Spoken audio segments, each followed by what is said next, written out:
Good evening.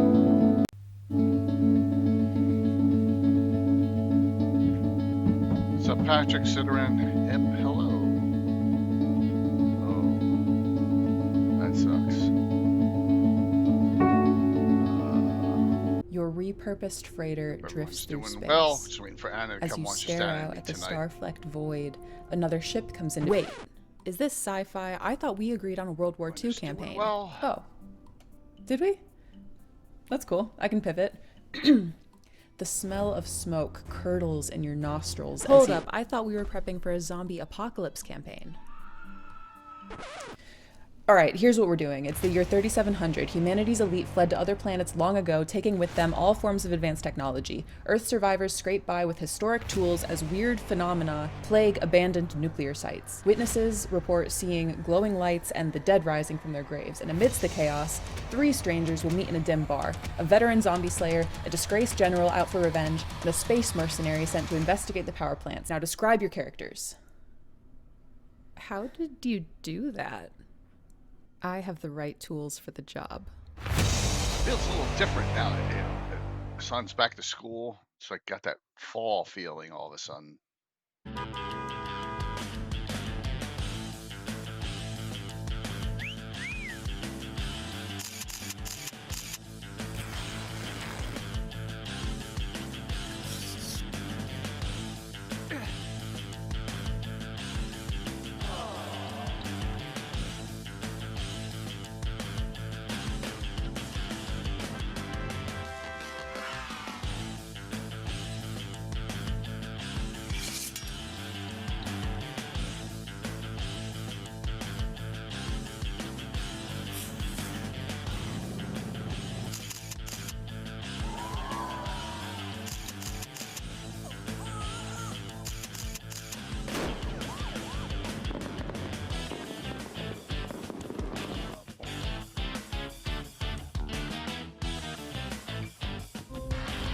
A story once spoken Hello. is Hello. ageless. The dungeon imagined Go on a Wednesday. without end. Yeah. The curious are the ones most courageous. The tree that endures. Which Sutter, which sci-fi videos are you talking about? From stillness, the mad mage Did is you ever stirring. listen to these sci-fi videos on YouTube? From countless voices, the castle takes shape. No, I haven't, man. Zagig will test the enduring. Hey, Those Star. unlucky will never escape. See you on Saturday. I know, doesn't it feel like Tuesday? I tell you, it's all messed up. Today's my son's first day back. School, you know, it's just yeah.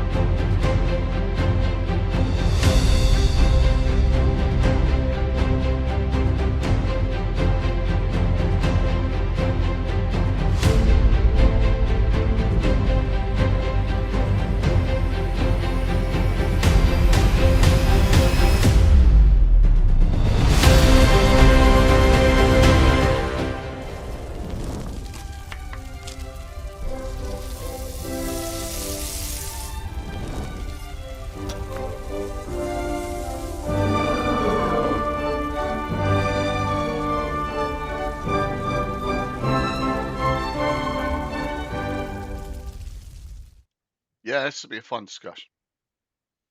Definitely. Wrong button here. Ah!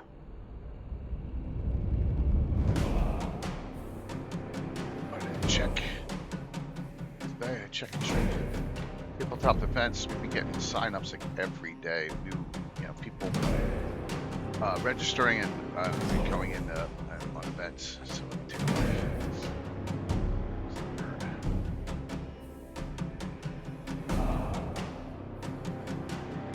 looks like Dave from Guild Superior signed up for your Chilean Scout Party. Yeah, I saw that. That's awesome. Yeah. Perfect. I mean, it's in 2 of the Stay games. That's awesome.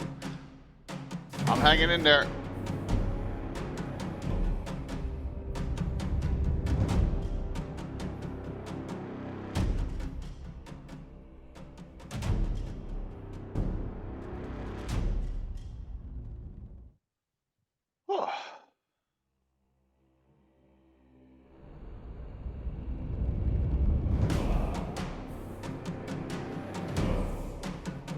doing well.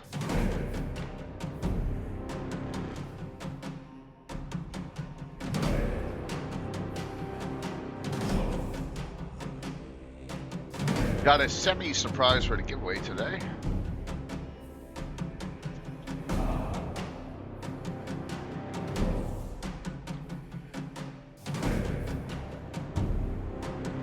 ENT Espanol, thanks for the follow.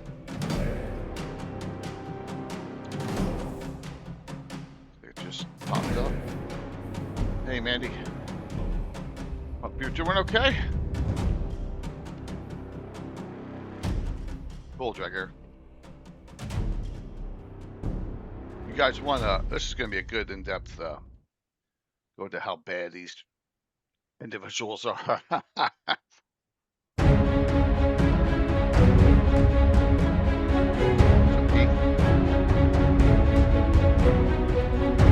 So you're 9 minutes early.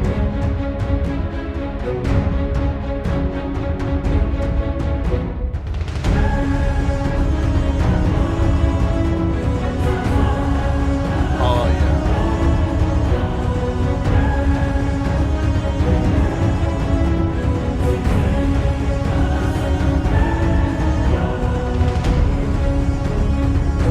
No doubt about it.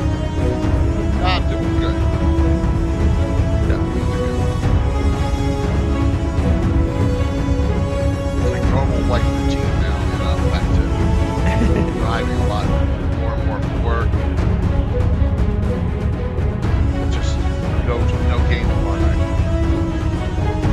So,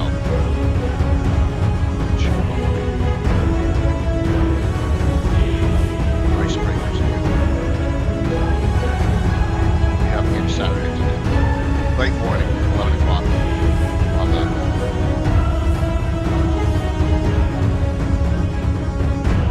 Oh. Try, oh, that's good.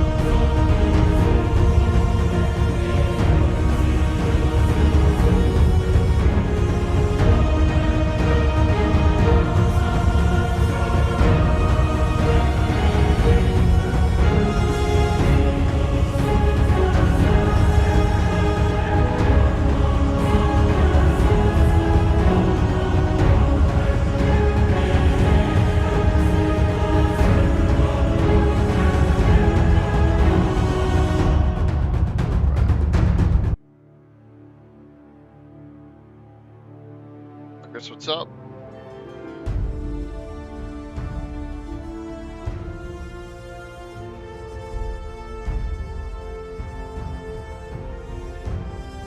When do normal room Gary Con room sign-ups go? You know, just if you get a room. Oh, you mean for the hotel? Yeah, I mean, I'm not sure really because thankfully I've gotten through the convention, so yeah. Well, yeah, I mean, I got mine too, so I'm just curious. That was Yeah, common. but the general goes off. I'm not sure. Yeah, Jeff, I didn't know when it was. When that craziness starts. So, Monday? Really? It's a Monday. Oh, Uh-oh. that's brutal. Best of luck to all of you. Mm-hmm.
One sec here.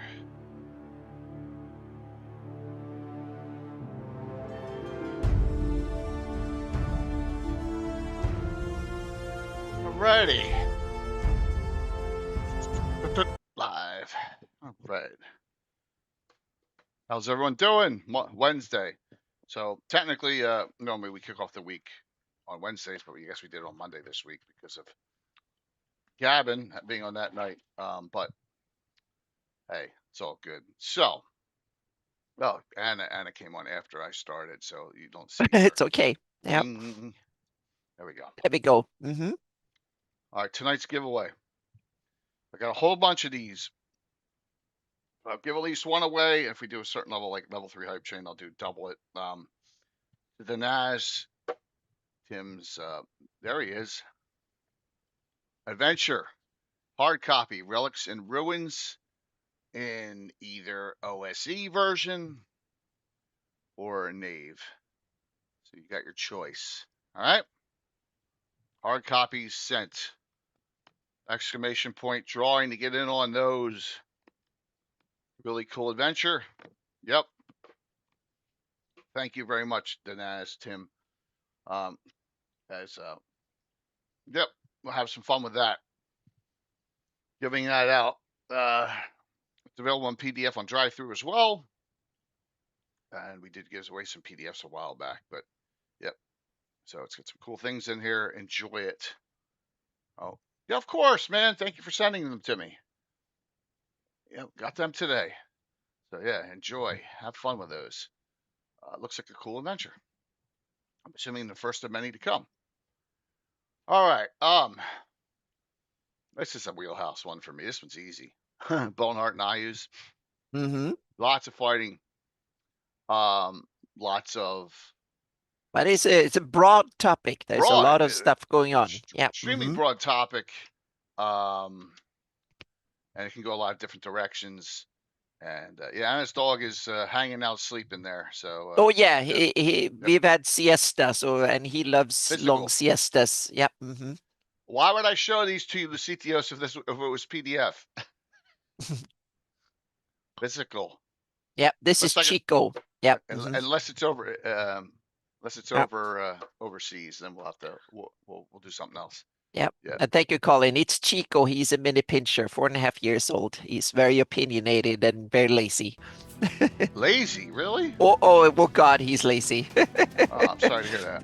No, he's lazy in such a cute way. Yep. Cool. Yep. He loves long siestas when it's hot. Yep. So, From the Ashes comes out, right? Yeah. In that time frame, and throws a wrench into everyone's campaigns. Yeah, because Iuz wasn't that big of a thing back in the early, like the folio, like the box set era. He was one of many villains. He was out there in the peripheries. He was part of the history, but he wasn't like the villain, right? The setting-wide big guy that like the Sauron. He wasn't the Sauron of GREYHAWK until From the Ashes came out, and the Sergeant era. That's when he took on these kind of gigantic proportions. And also, there's a lot of conflicts in publications, in particular in the Free City Girl box set, where all of a sudden, out of nowhere, and this came from, I guess, the events thing from Rob Kuntz and Gary, right? So, hey, Tino, it's good to see you, man. It's been a while. That like somehow the Horn Society's taken over the Shieldlands out of I'm like, where did this happen? Yeah, but that is something that I think was hinted at by Gary in those little snippets of updates from his campaign that were in Dragon Magazine. I think it came from there. So, and that we have to defend Card Sergeant a lot, so to speak, because he did his homework.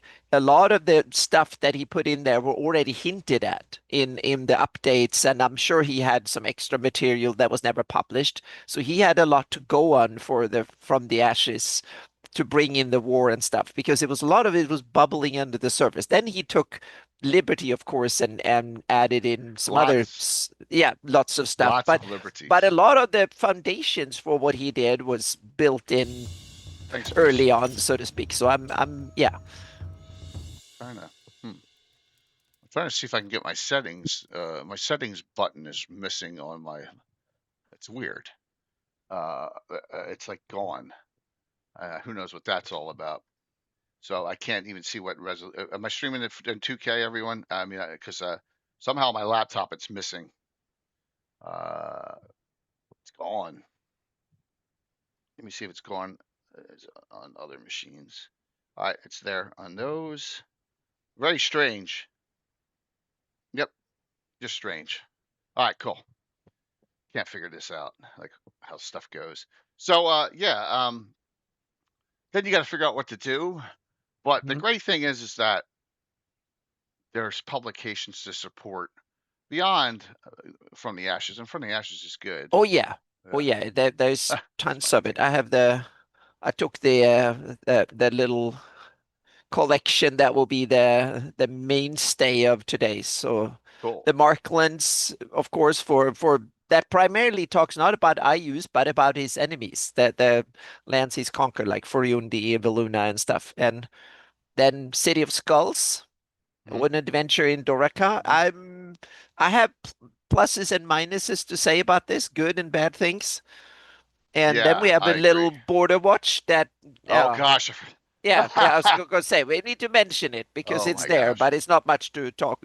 The best thing I think is the title image or the cover image, probably the best on that one. And then we have the other gem. The Marklands and I Use the Evil are Yeah. solid in my Oh, opinion. they're great. In they're great books. That's where a lot of our discussions Yeah, is going to be that those two. couple of I think Sargent kind of made Yeah. the wrong call on a few things, but those are they are to me important mistakes, but on the other hand, they don't upend the fact that I really, really like what Carl Sargent did overall. I think it was a huge addition to the setting, even if there are some details. And some of them I hated when I read them, but later have found to love. I made lemonade out of lemons, so to speak. Well, you So, have to, yeah, and for me, we're in the middle of doing all sorts of stuff, and I get the From the Ashes box set, and I'm like, yeah.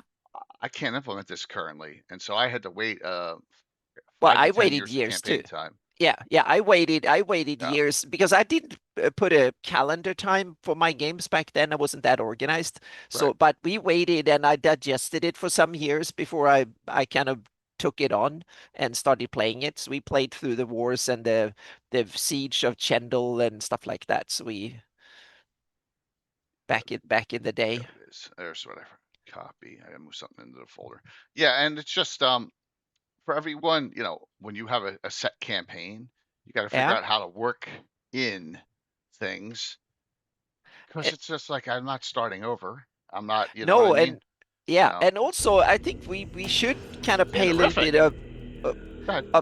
of talk a little bit about the nature of Ayuz as a villain in the setting, so to speak. We hinted at it early on that it has changed over the course of the publication, but I think that's kind of important to see because he's like one of the major characters in the setting now, and he's become even more major, so to speak. And Vecna is even bigger in Oh, it's D&D painful. terms, meaning he's now escaped Earth and is out there and is now a major D&D character. You see, he's so large that he's in some ways become bigger than the game.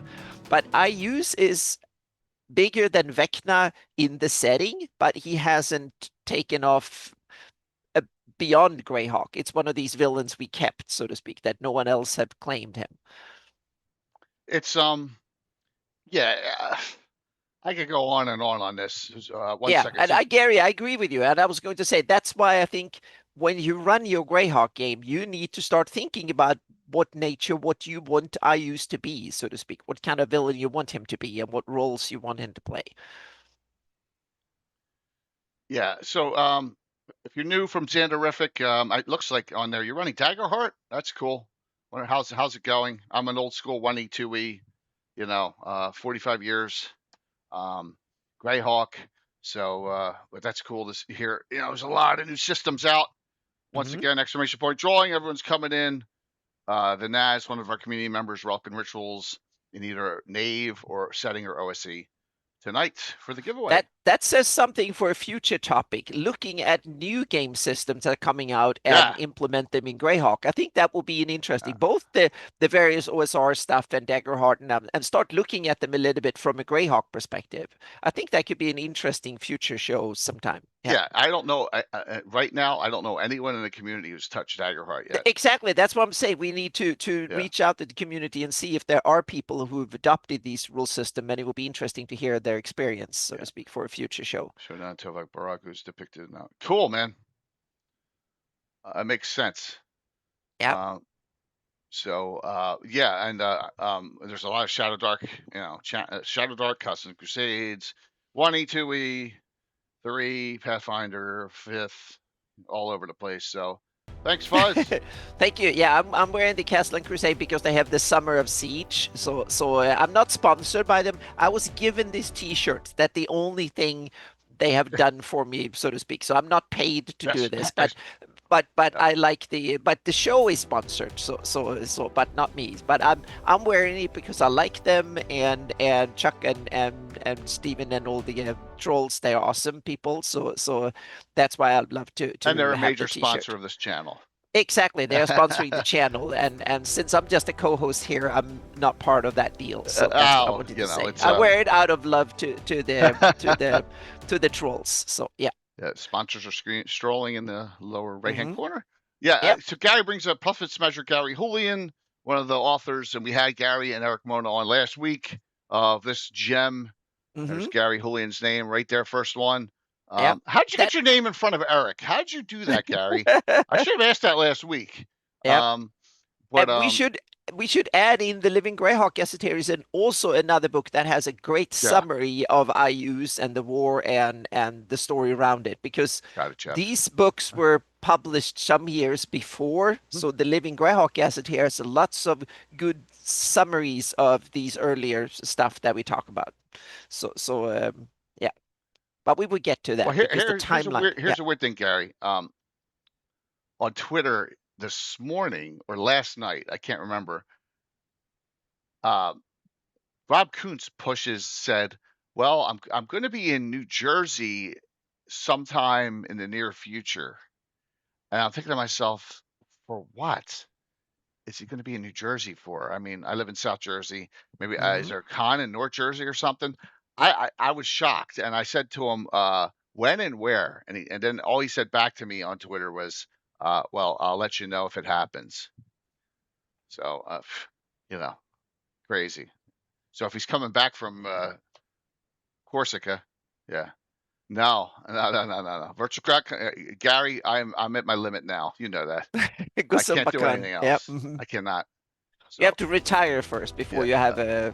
And that's 3.5 years away, so that's not happening anytime soon. So, but yeah, no. Virtual Crack Con.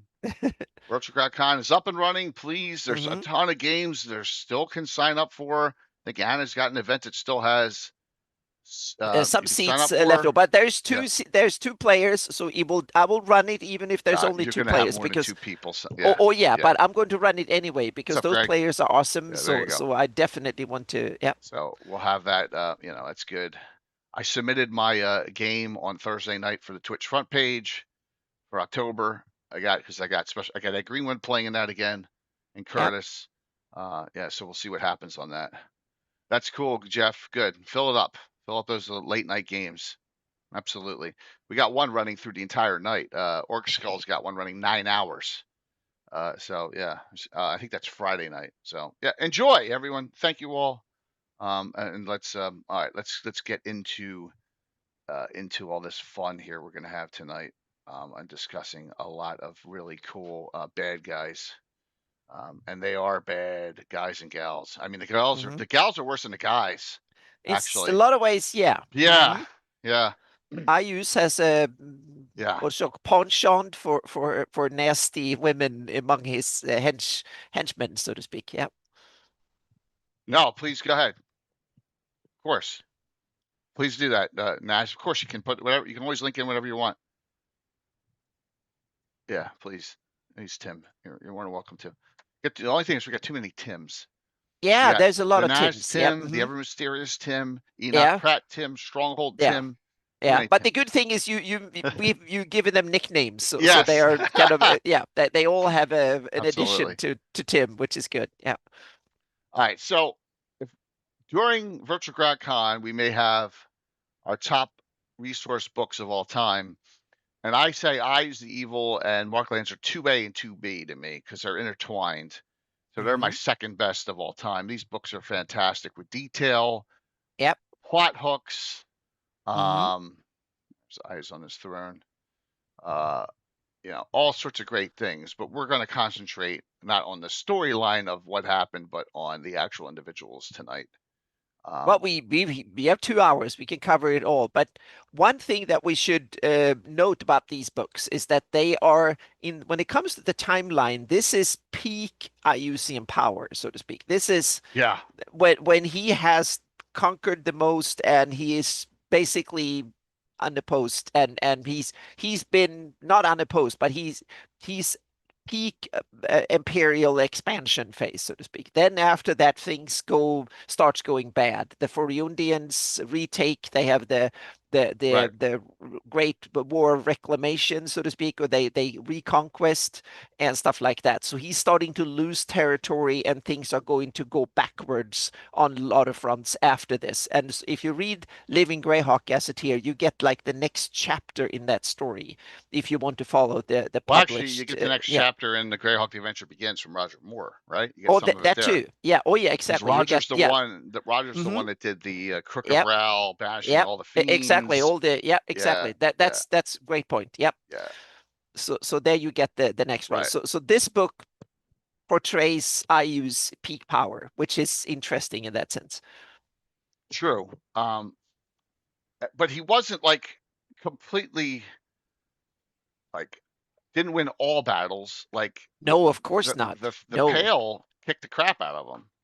Oh yeah, You and know. also because a lot of because he's not everywhere fighting, and some Right. of his henchmen are basically idiots in that sense. They're desperate, and whatever. Some of them are terrified. Some of them are really skilled. Some of them are just out there because some of them are hapless, interesting characters and kind of awesome subvillains in a lot of sense because they are kind of they're caught in the crossfire of things. So they're and I love some of these that Carl Sargent has kind of made a menagerie of interesting characters here, and they're all jostling for power.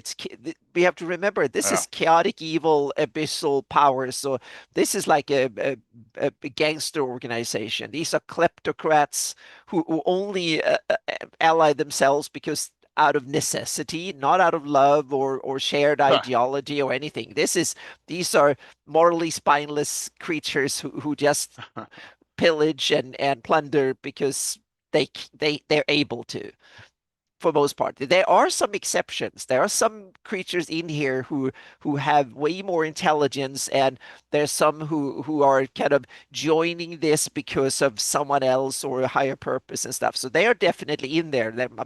So it's not a complete chaos, but it's an interesting mix. It's a bit like, yeah, we shouldn't do real world comparisons here, so I'll try and stay out of it. But if you look around the conflict zones, you will find some in the world that depicts the Iusian way really, really well, so to speak. Well, we find out in this. Yeah.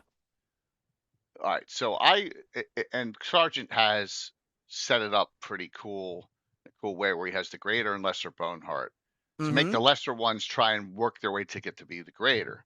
Yep. And it was 7 of each to start. Well, what happens in the wars, and it's only one line mentioned here, that his high priest, I think Patch is his name, gets Mm-hmm. destroyed. And that's not killed. Destroyed means you're not coming back. Oh And no, then yeah, his he's yeah, and his really archmage beyond. Yeah. Ormunds as well Mm-hmm.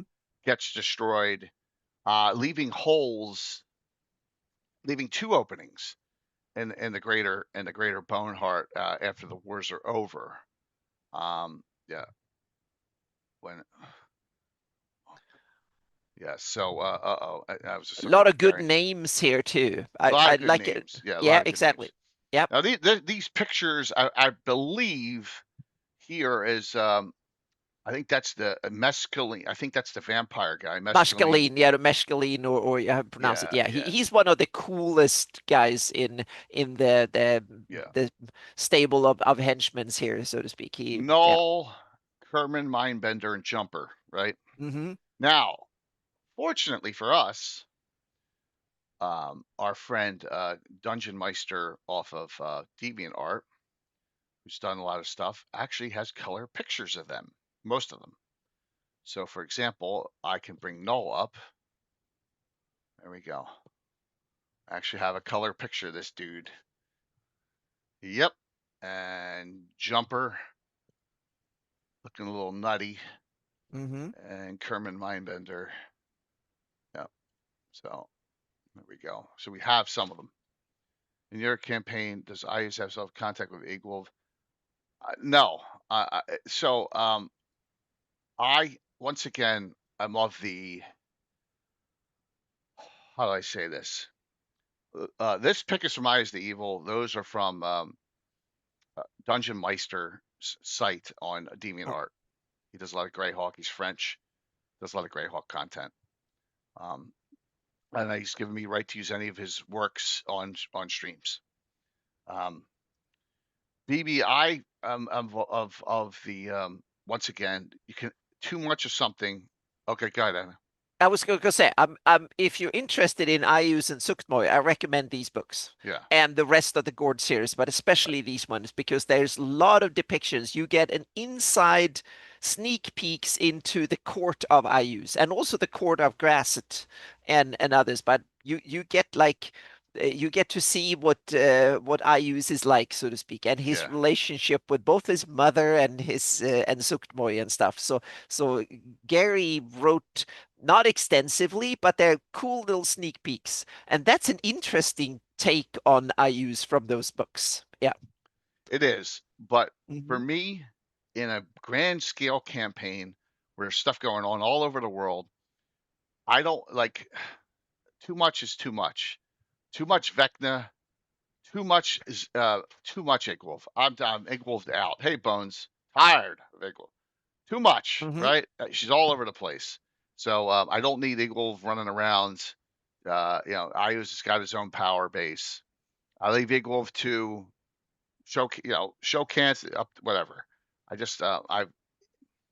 gets to the point where it's just like I'm not going to be that guy that's going to follow. Uh, But Inkwell doesn't have much power. She's a historic figure. no, no, no, no, no, no, no. Did you see the end of? Have you read the end of Return of the Eight? Well, yeah. She's 30th level.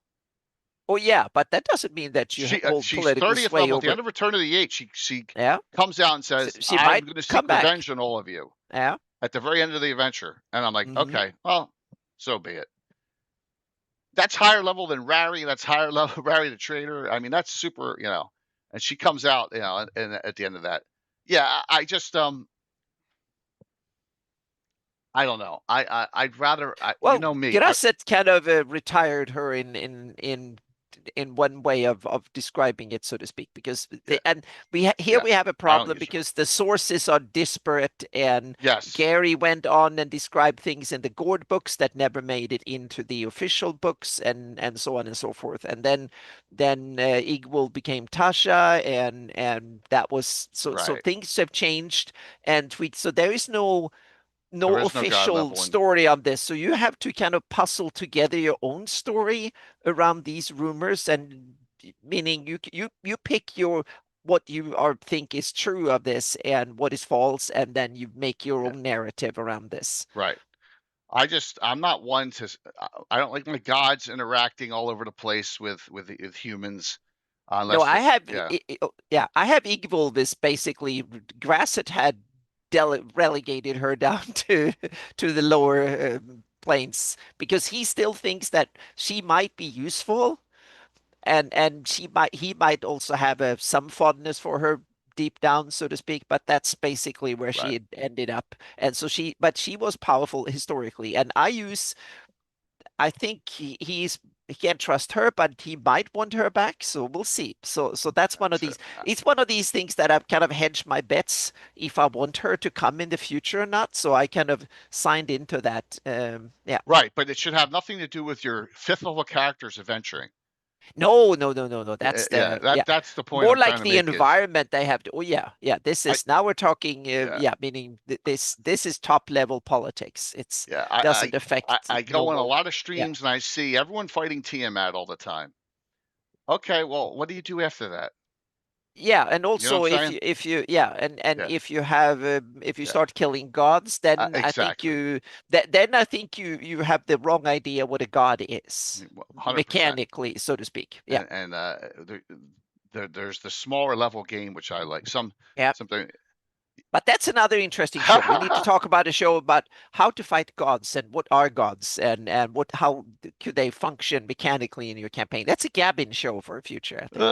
That will be a Uh, lot of fun. Oh yes, maybe, yeah, but I just don't do it. definitely. So, No, exactly. But then yeah, then there's a good point of telling why. So yeah, yeah, that's true. That's true. yeah, hmm Because once you get to that point, there's no going back.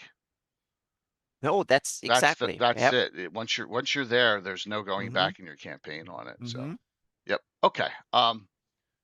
So let me scroll down here, and so they are not the. Someone said Noel looks like the worst. He's not. Huh, no, no, he's a little bit the craziest. So here they are. Yeah, here it says originally six in number. Oh, it's six. Greater Barnard has a vacancy among their number after loss of Patch and the Mage Omars during the wars. All right. Vane has been demoted from a greater to a lesser, and Vane is the comedy act of a lot that's going on, and you'll see that especially if you run Expeditions Ruins of Greyhawk. He's the whipping boy in that adventure. But worst of all the worst are the two new high priestesses, which have been elevated, and they're co-high priestesses. And one is Althea. Yeah, I wouldn't want to piss her off. Oh, yeah, they're what 16th level. Now here's the thing that a thing with if you're playing old school, I using priests cannot use 7th level spells, nor do they get healing spells. All their healing spells are reversed, so they can use vampire touch and stuff like that, but they can't heal. So they got some negatives there. Some things that could be yeah. One of the witches from Beastmaster. So that is Althea 18th. I'm sorry, 18th level. How can I mess that up? Yeah, 18th level priestess. Yeah, black hair, green eyed. Yeah, arrogant, cold, controlled women. Yeah, she's the current ruler of Molag. So yeah, what a mess. And then that's one of the two, and then the other one is Halga. hmm Yeah. So there you go. They scare me. Yep, absolutely. Yeah.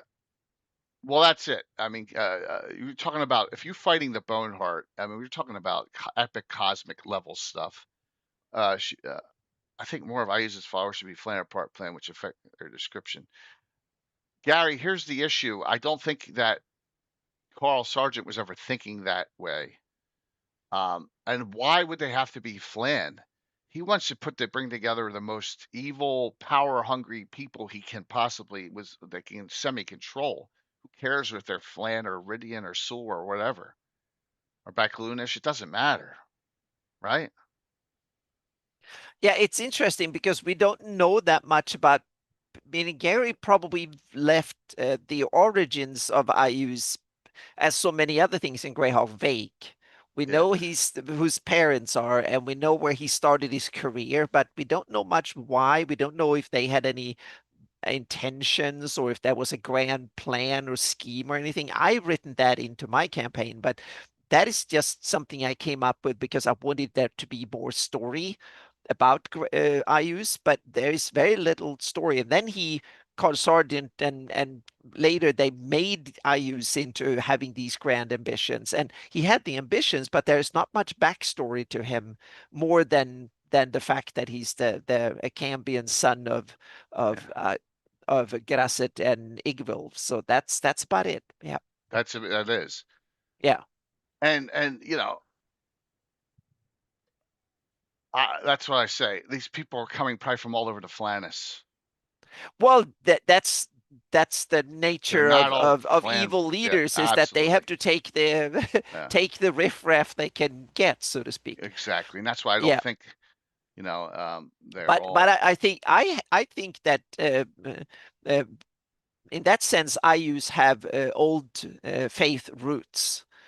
I wrote that into both, that he took the name the old one because he isn't that old. So he runs using that name, and I have it that is part of the story, so to speak. That's his signum that he's using in order to get there. And I also have it that Igvolv and especially Grasset had a plan with Iuz from the beginning, and then things went south when Iuz didn't care about anyone else's plans. He just cares about his own ambitions and plans. right. So he went off the reservation fairly quickly, and that changed the story. So I haven't changed the story particularly, but I've changed the motivations and the Right. reasons behind the story. You That's what I've have, but changed. Yeah. there's no direct evidence for any of that. That's Exactly. that's No, what you right. exactly. That's my Right. addition and explanation to what's in the book here. I'm So not yeah. arguing with Gary on this. I'm just saying Yeah. that this hmm Flan hero thing, Yeah. Gary Gygax never had that in his mind. No, I don't think we don't have any evidence for or Right. against it. Meaning that Right. was they were so vague in detail that we Exactly. don't know much Exactly. any of that, so to speak. So Right. yeah. And it just there's a lot of hmm equal He gets wanted a cool villain that's in what the exactly. fringes that you Exactly. could use. That's Right. my intention. Yeah. Yeah. And that's cool because it's a Yeah. lot of going back in time like that. I think Ice Gambit is playing with, dating from the migrations to plays on the orcs teams. Well, yeah, that I agree with the orcs, but you gotta Oh remember, yeah. Yeah. a lot of it is just Yeah. deception with like Yeah. the Yeah. whole the Meaning one of stone the reasons fist. I had, yeah. Yeah, Meaning one of the reasons I had that Grast placed him up there was that to place him in a so he could get his act together and learn outside of the reach of the Grey Kingdom. So that was the right. plan, to give him a power base so he Yeah, could grow, so to speak, in safety up there. So that was yeah. the reason they picked that spot. So Okay. so that yeah, but that's just my explanation why things happened where they happened. Because all this discussion about a flan hero. Vecna's a flan, right? He's not gonna. Sorry? Vecna's a flan, correct? Yeah. Vecna. He ain't gonna hmm see Ius as a hero. He's gonna step on him, Well, right? of course, Right. because then Yeah. because Vecna had ambitions, but on the other hand, Yeah. those stuff. Meaning Vecna is from another time I epoch. He's understand that, from but Vecna long gets more and before. more powerful as people Yeah. write more hmm books.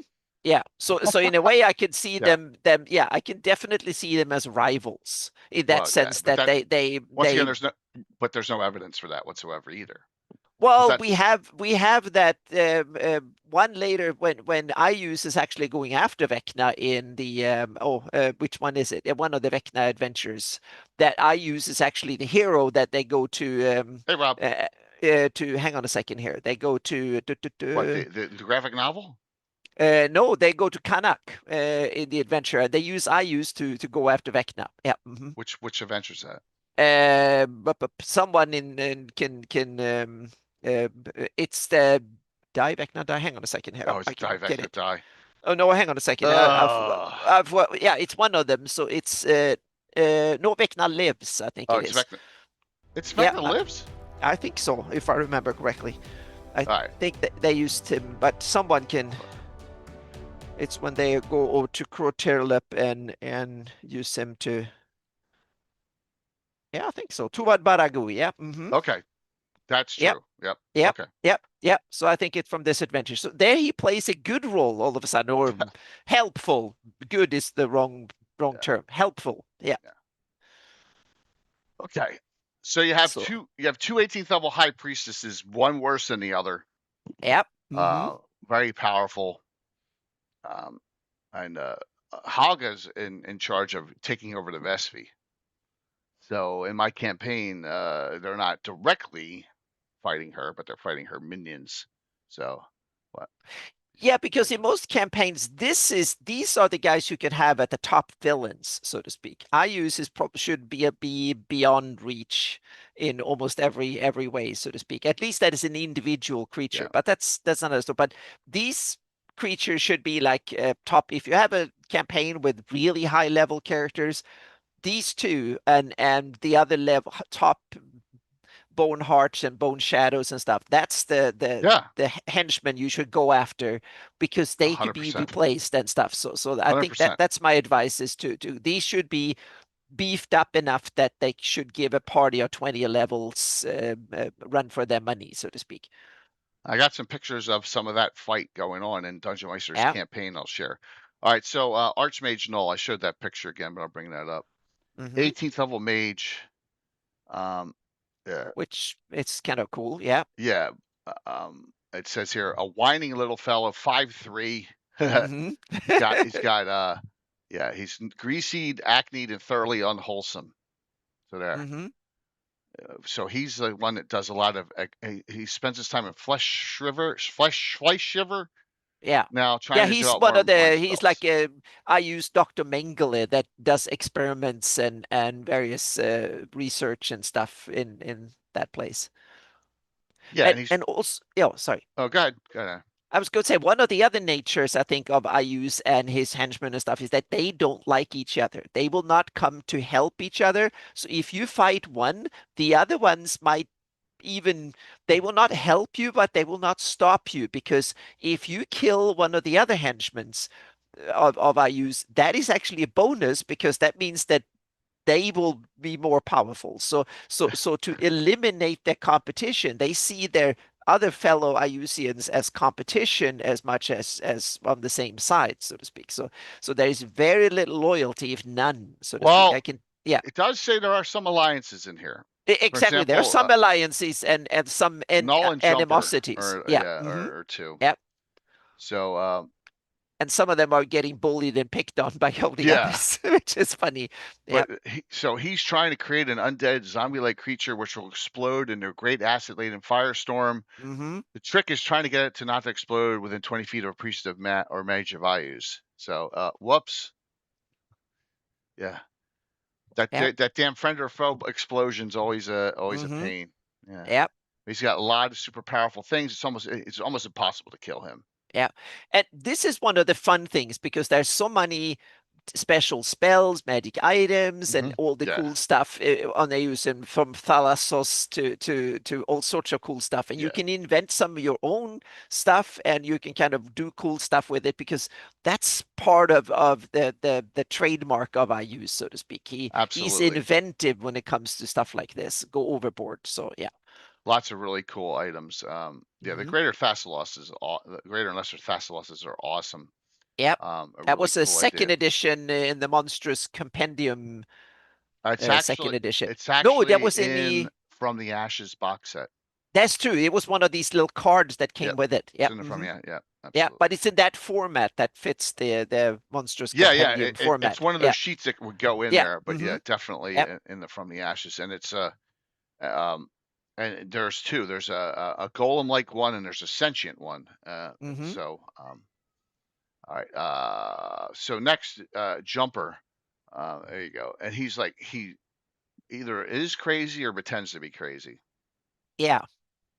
So yeah, and he is 6'4". This guy's Flan, an odd mix of Flan and soul blonde hair. So he's a Flan. Um, and it says here, Jumper currently allies with Null because he Mm-hmm. knows he can outwit the Archmage, which Kerman rather worries him. So he's an illusionist, and I think he has. He's the commander of the Legions of the Deranged and has been appointed ruler of the Barren Plains and the Bluff Hills, and a rare moment of humor on Iuz's part. So there you go. Mm-hmm. He's making a turning the hills into a gigantic lake, the plains into a huge monster park, and other such insane plans. So there. New haircut for who? Patrick, no. I don't know what if you, my hair's the same, so I haven't done it in a while, so I'm I don't in know what. need of one. Yeah. Mm-hmm. Don't know. So All right, now this guy is bad news because if I recall in the storyline, he's the one that tries to steal the codex, right, of Infinite Planes.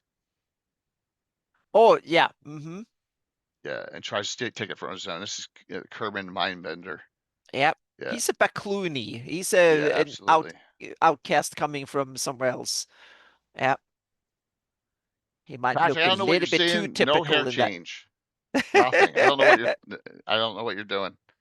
Yeah, no hairstyle change at all. So that's funny. Kermit, yeah, yeah. So and he is another mage, 18th level. Mm-hmm. There's a lot of mages in here. That it's interesting because it seems like prefer mages as most of his top, except Helga and Althea. They are his clerics, but a lot of the other ones are mages, and then but his lower level underlings are full of his clerics. Trust me, But it's my hair, yeah. Gary, and I don't dye it. So there, we'll go to that already. I do not dye my hair. I'll say that for an Yeah, I umpteenth stopped time. doing that for before COVID, so not past 6, 7 years. So yeah. That's right. That's right. It's because I'm promoting your book there, Naz. I Mm-hmm. look better tonight. All right. So Kerman, mind affecting. Yep. He does a lot of that stuff. He also has three mages, 11th, 13th in his own chambers and household. Hopes to get them one promoted lengths the Lesser Boneheart. You could develop those. Yep. Um, Yeah, those are perfect villains for the mid-level. Or oh yeah. you can have the lowest ones there being the leader of he can be the behind the scenes for the low-level ones, so to speak, that you can work your way up. Yep. So far, none of these I've ever come across and combated in my campaign. None of the ones we discussed. No, I haven't, not either. Not yet. Not directly. Vakunis is the only one from here that I introduced, made a villain. And And he's not even a lesser. He's yeah, he's exactly. listed. He's Yeah, listed. he's listed in this book, and he in my Shieldlands campaign he got killed in the on the Early third. on, yeah. Yeah, early on he got killed by because they rolled so damn well that he rolled so bad, so that happened. But on the other hand, he got lost this life, but that's not the end of it. So yeah. Yeah, he tried to yeah, he definitely Sergeant, and you see that in all his writings. Oh yeah, and You see that the was probably references and that was throughout probably box sets, all TSR's sorts. orders. Yeah, because these were official TSR products. Mm-hmm. So I'm sure his orders were that these were official Yeah, the canon and he first two. needed to yeah, the first two, exactly. The first two. Right. So he needed to follow them, so to speak. So yeah. I mean, I knew that right off the bat when I got the Free City Grout box set, and they talk about um Aaron Toll and Mm-hmm. I was like, and the and Theoden King of Junk, right? And I'd never heard of them before, but I Yep. had never read the books Yep. yet, and that's where they came from. Yep. But he, a lot of these people are created right from Sergeant's brain, Mm-hmm. So Oh yeah, and he Sergeant was also one of his little master strokes is he puts in all these little details and hooks everywhere. So it's full of these little yeah, kind of tidbits. Yeah. they all got teabagged by Sweaty Urger last night's game. Patrick, that's funny, awesome. That's awesome. Yeah. All right, now the Lesser Boneheart. Hmm. This is where you can have, I think, some good interaction. Yeah, these are perfect entry or master villains for a first big Yep. campaign against Iuz. Yeah. Now, I wish I had, and I don't. So we're not going to worry about it. I wish I had some of the old pictures on the old computer um, from some things because we had well, we'll talk about it in a second. Kranzer Rift Crag, only 14th level mage. Okay, that's a decent level, but still. Um, let's see here. He's Stoink and Rookroost, right? He's out in the Bandit Kingdoms. So 14th level mage, that's powerful, but it's not super. It's high, Gary. I guarantee you it's high in 1E2E. But he's nothing special. He's not nothing special there. No. Yeah, I guarantee you, one of the ever mysterious Tim's characters would kick the crap out of him. But 14th level, it's not like the Harpers where everyone's 25th level running around, right? Sorry, Ed, but it's true. So 14th level. All right. Here's your favorite Mariek. Oh no, that's not Marinik is a 13th level priest. Yeah, part-time roller Molek. When he gets things right, Althea takes the credit, but when he goes wrong, he gets the blame. So he's stuck, right? Yeah, so he has Steel Reach fighters. And he's got yeah, a bunch of troops underneath him. That's so funny. That's funny. If I was completely overthrown, roams around would probably take part. No, I don't think so, Colin. It's like Mordor. Who wants it at that point? Mm-hmm. I think you'd get the wolf and tiger nomads coming from the north down further. The White Soul Lake is there. That's a border. The elves and stuff in the Vessi aren't going into the land. I think the land's just going to sit there and fester because it's still going to be riddled with orcs. I think it's going to be like interior Mordor, very similar. I don't think Yeah, it's they're going to be like running to take the someone land. should make Yeah. the effort of civilizing them, but on the other hand, that comes with a great cost. Right. It's like if someone else does it, you can still benefit. So it's like no one wants to pay for it, and people can't Yeah. organize to do it, and it's costly to do it. So we kind of push it to the future. The Yeah. wolf and tiger nomads are definitely going to be if they get an opportunity to come in south because Mhm. I mean they can't placate them at all. You know. So yeah. Though the wolf nomads seems to be one uh, that have figured out how to deal with him over Right. time because they had experience with him long term. For the Indians and others were kind of Caught off guard. the wolf, yeah, they learned. But on the other hand, when it comes to later on after this book, then they have also learned to deal with him. So that's when I use him. But we Right. can speculate in that later on. So please continue. Yeah. Okay. All right. What were you, Kranz or Marianic? Which one were Yeah, you? Marinik. I don't know Yeah, how to pronounce Marinik. that Yeah. right. Mm-hmm. He's not Marinik. 13th level priest, high level, but nothing to sneeze at, right? Yeah. And he's in that second in command, difficult position. He's the guy Yeah, holding Molag and has to answer for all the things going wrong. yeah. And Now, then what is it? Althea comes and use him to blame him for everything that goes wrong. well, He's the scapegoat. you Yeah. need that lackey. Now, Yeah, the thing, exactly. He's fun. Yeah. now the thing here is, and we'll talk about this in the Marklands. Petronek is his spy, so Mm-hmm. that's a good thing there, and we'll talk about that a Yeah. little later too.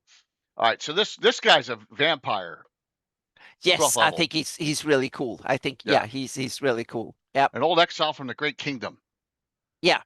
He just wants It, Arity destroyed. That's all yeah. he wants. Yeah. Yeah, I think Uh, it's cool.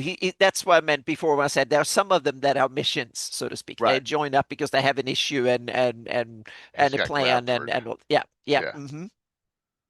So Probably way more capable than meets the eye at first. So yeah. yeah, this is a guy who doesn't like to have living people or humans around. It's all No, monsters and he undead. he learned not to trust Yeah, them. Yeah. yeah. So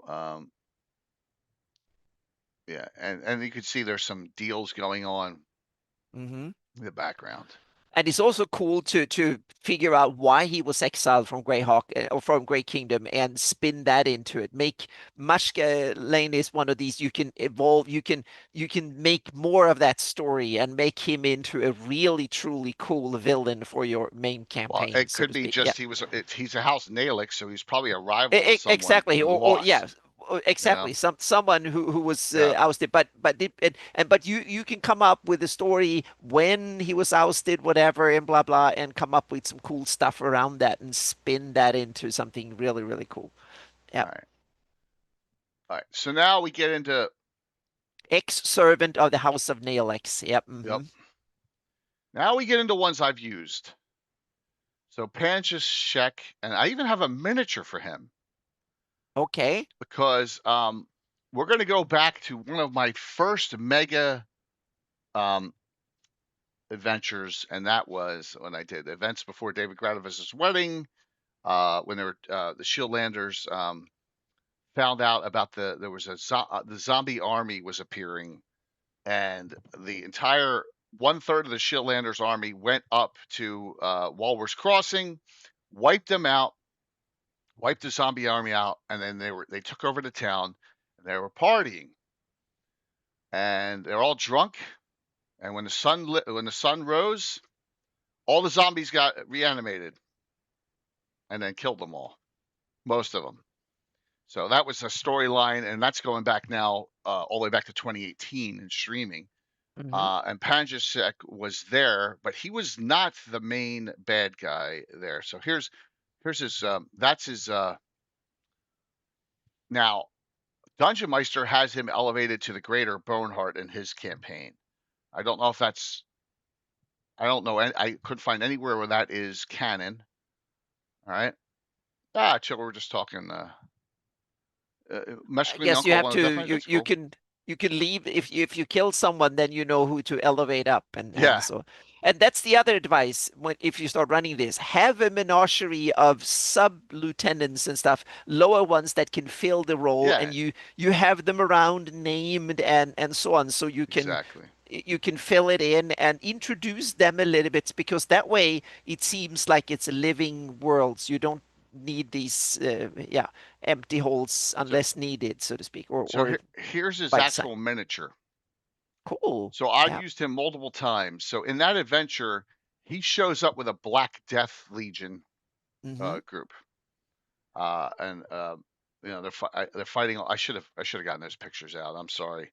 All those zombies I had and all those other, and we didn't use underlays back then. It was on the table, but there was a dude called a Grave Master, and we'll talk about that in a second. Why the Grave Master was there, as well. So that's Panjacek. He, we've in the Order of Yule campaign and in the Shieldlands, they fought him multiple times.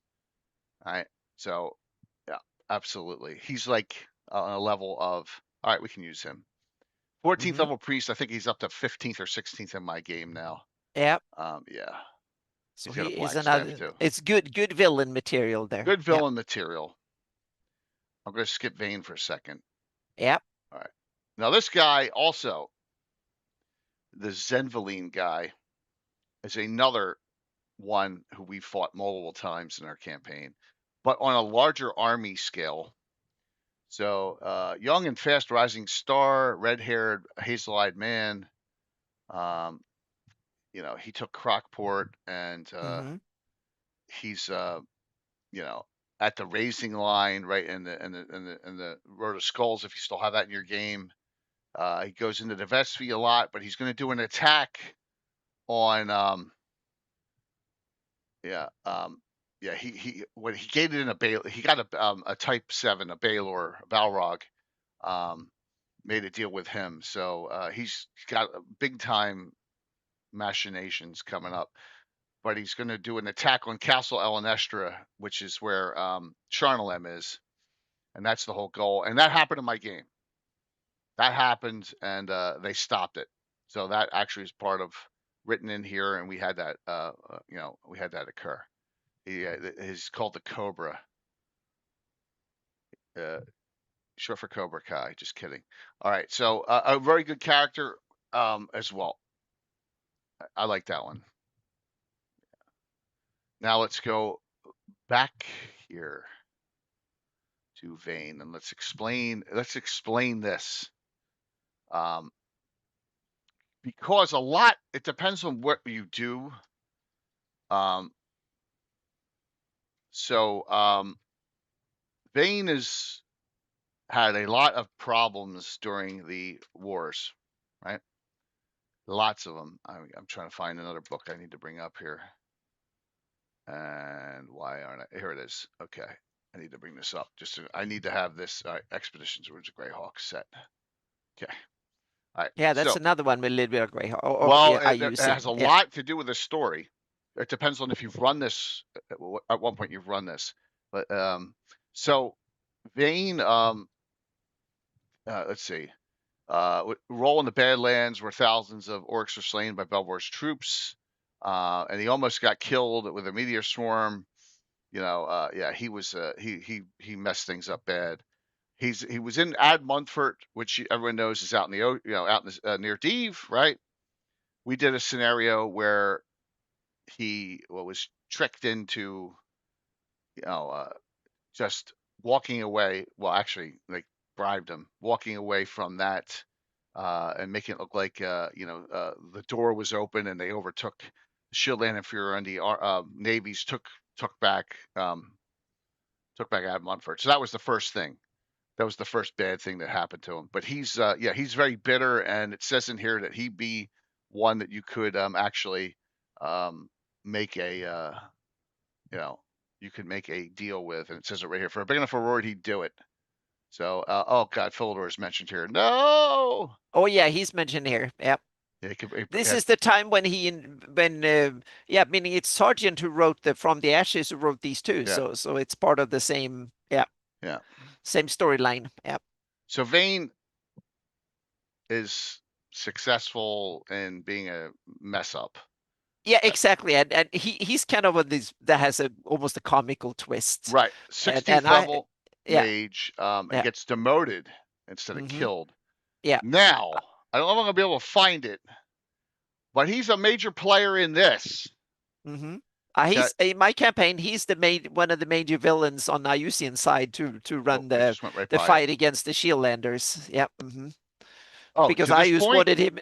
Oh yeah, he promotes him to be on the front because he's the scapegoat. And Okay. no, it's not Ius that does it, but all the other ones want him at the front so they can blame him for all the stuff, and There then you they go. try to keep him alive so Ius will not kill them, so to speak. So yeah. No, BB. Philidor is a figment of all your imaginations. All right. So Vane here is the one that has created. All right. So Exhibitions Ruins of GREYHAWK, uh, which we ran before I was streaming. Vane is creates a clone or a simulacrum of Igwolf, Yeah. and it becomes sentient somehow. Mm-hmm. Okay, which is another mess up. Yeah, but it's fun. He creates a lot of cool Well, mess ups. Yeah. it gets worse Yeah. because he dies twice in here. Mm-hmm. When they go to the God Trap, all right, and they actually reactivate the God Trap, summon Iuz and capture him with this once again. Vane's here in a big fight, and Vane gets killed. Mm-hmm. Right. Well, when Iuz frees himself, it's right in the adventure. He resurrects him, then kills him again. So Vane dies 2 more times in this adventure. Now, what I had happen was Vane, when he's getting killed, says a curse. A curse on all of you. I'll be back. Dies. Gone. All right. So that is in Expeditions. But in my adventure, he appears back in the Shieldlands, Mm-hmm. and he has been turned into that Grave Master, and he's the one controlling that undead zombie army. And that was the last time I had him in my campaign. And Mm-hmm. then so he was the Yep. one that was bringing back anything within a 25-mile radius that was dead. Every corpse would rise up each day. So that was Vane. Yeah. So Yep. Vane's died in my game 5 times. Yeah. But he's definitely the comedy of the Oh yeah, Bonehearts. Yeah. he's the Yeah. hapless who somehow managed to fail forward, so to Yeah, speak. absolutely. Yeah. Mm-hmm. Absolutely. So and that's all good. All right. Now, do you all know that there's 2 secret organizations? Well, that's also RSS? typical. Most dictators, they need to have two because you can't Mhm. trust only one because then you might be usurped, whatever. So you have to have two Right. that keeps each other in check. That's standard villain behavior, so to speak. Yep. It works in the real world, so that's why it's often used in. And Carl Sargent studied his Right. evil, so to speak. So he used that, and which I think it makes Yep. clearly believable. Yeah. Yeah. So if you come down here, the first one, and this is the group of the Bone Shadow. No, they're both external. They're both Well, out. kind of, yeah, yeah. He has, and then he has a third super secret one we get to after this. But yeah, Really. Oh yeah, he has more. Yeah. Okay. Mm-hmm. So these are all the evil adventurers that have been, Omni's been everywhere. Omni, is right, been in lore forever. You got Omni, Keek, Gleed, Sonneferal, Bright Robe, Selenian Half Elf, right? Griswold, Hairhand, and Lord Dorag, right? So they're all over the place. These are part of the trouble, stir up trouble in yeah, and the halfling comes from Elmshire. Like I said, what did I say about Elmshire last show? It's just a mess. 15th level thief, right? So these are all like spies, assassins for Mm-hmm. Iuz. Evil elves. There can be evil elves. Well, the most evil character in the campaign, right? Marquesa is a gray elf. So yeah. Um, and this Keek's also a 9/12 fighter mage, right? So yep. So you got them all here. From here now, you're going to see Well, other. we have to make yeah, Obmi and Keek. Yeah, we Yep. have to mention them. They're Mhm. the heroes. So they're some of the major characters in these Right. books, major villains, and they are kind of awesome in a lot of ways. Yeah. Yeah. BB. Omni goes all the way back to the G series. You're right. Yeah. Mm-hmm. All the way back. Yep. Comes from the Crystal Mists. So there's a lot. Like I said, they've been in lore for a long time, Yeah. and also they're in Gary's books. Those two. Mm-hmm. But there's a lot of other. I mean, this thing is filled with NPCs. Oh They're yeah. all over the place. Mm-hmm. A lot of them. But the second organ. All right, so that's the Bone Shadow. I don't know if Yeah. any of them we've ever worked together. I doubt it. I think they're all loners. Um, yeah, deliberately only the Yeah. scannest details are given here. Yeah, so they're there to stir up trouble wherever they are. Um, yeah. So if we come to the Marklands book, I know the page number already. All right, and this is where we talk about this. This is the Shadow Claw. Yeah. All right, I use his agents with inferior undie, of course, spies, Mm-hmm. Bandit Kingdoms, shield. So, they are more. They're not as much adventurers as they are normal people that are spies for IUs. Oh, exactly. You need to have them too if you want Yeah, to keep an eye on the enemy lands, so to speak. Yeah. yeah. Mm-hmm. Now we talk about Marinick. This guy is his spy, Petronik of Heldarn, 5'1", salad faced man. Yeah, but he does have thief stats. So yep, he's a merchant in Heldarn. And he owns the Small Heroes Return Tavern. So yep, fair and helpful fellow in the area. So this is the spy network. Beyond where Omni and the others may be a little more brutal, these guys are a little more behind the scenes, Yeah, yeah. looking His for Bone Shadow information. is the one, the active agents that go out and do things, and the Shadow Claw are the ones that give him intelligence primarily. So yeah. Uh, Patrick, no, they do not make any appearance up here. They are Altamira bounty hunter members, and so you'll see them in the Pomars sometimes, but you won't see them anywhere near Ius.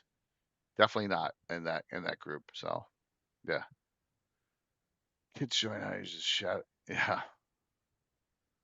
shadow youth. Yeah, that's funny. Um, yeah, but here's some ideas of things that he can do. So he really there's a lot of ideas here as far as, and he's got a crystal ball, so that's where he gets his you know things from. But here's ideas from all over the place. So they give you ideas from the gnarly forest, Furiundi. You can really just go out about it and add that into your campaign here with some other things that they're doing. It just depends on when and where you're set in your adventure path. So, yep, bugbear. That's funny, bugbear brownie. So, and this is in the Marklands. Mm-hmm. I'll leave that right there. All right, back to it's evil. All right. So I don't know what the third organization you have is, but all right. So I have Oh, I two. was thinking Shadow Claw, Oh, okay. yeah. So the Yeah, Lesser and the Greater Boneheart being yeah. We keeping an have eye on each other. So you yeah. have what are called Black Death squads. Yes, All those right, are the right, his military, so to speak, his right. prime military. Yeah. So Hmm. my Black Death squads normally are Or the they're Legion small. of Black Death. Yeah. Hmm. Normally around 8 characters. Usually 4 high-level Orogs, all with high-level fighter stats. One priest who's trying to get into Lesser Boneheart, could be 10th, 11th level. Definitely a multi-class assassin type, mage Oh, okay. assassin, Hmm. right? And maybe a strong fighter or anti-paladin or something to lead the Orogs, and then one other character class type. So roughly around 8 characters in Hmm. my Black Death squads, Yeah. yeah, they're I have nasty. the Legions of the Black Death is I use high level shock troops, so to speak. When he goes to battle, they are the ones he will send out. If it's a major battle, he sends them Okay, to send a message, so to speak. When he wants to invade a country, that is his 182nd Airborne or 101st, whatever. yeah, Meaning, when you want to scare the enemy, you say I've sent the a Legion of the Black Death, and I have it that they are like the Great Kingdom's Death Knights in a lot of sense. He turned them into they are beyond human in that sense. They kind of a lot of them are cambions in one form or the other, oh so to wow, speak, and okay, they are the biggest, nastiest, the ones that won his battles in Furundi and other places. So and when you just want to scare the enemy, you send one or two or three. If you want to annihilate them, you send a company or like 100, and then you want 100 to. Cambions. Mm-hmm. Yep. Or not all of them are Cambions. The Okay, leaders are the generals, and they are Cambions. And right. he's described it in the book here, which is kind of Right, cool. he's And the grand leader, but it doesn't say yeah, yeah, exactly. right, No, right. no, exactly. So when Yeah. he comes with his retinue, so to speak, Let then me find him. yeah, I have them and they can also use kind of cool magic effects and stuff to bring the battle. So they are kind of, and they have their own set of enablers and stuff around it. So What's his that name again? uh, Sindel. There it is. Sindel, exactly, General Yeah, Sindel. Yeah. yeah. Hmm. And I have the failings of yeah, I've made heraldry and stuff for them too. So you Yeah, I have have the Black yeah. Death. I have that Hmm. one. Yeah, Um, so I made for Bone Claw and the Bone Shadow and stuff too. So and the Bone Claw and the Bow Shadow are intended to be tattoos. I put them on shields, but Black I'm Death. making that's the Black Death. And there's also the Failings and Sindel. I made his shield specially, and that is a magic shield that can light up and or can kind of scare the bejesus out of it, becoming and you can they can change. I have it that they change their surroundings, become abyssal. So they open a rift to the abyss surrounding them. So when you fight, you will it's getting really, What's up, really Curtis? nasty. Yeah. It can Yeah. get really hello, Curtis. Yep. I It don't can get like really, really nasty. I don't like that he's only 6 hit die here though. The General Oh no, no, Sindel. no! I have him. He's one of these top villains for a campaign. If you want to take your 20th level party just to hunt down Sindel, that will be one of the Ha, things that will be an adventure for a 20th level group to hunt down Sindel and get to him. He's one of these that is really, really, really tough. Yeah.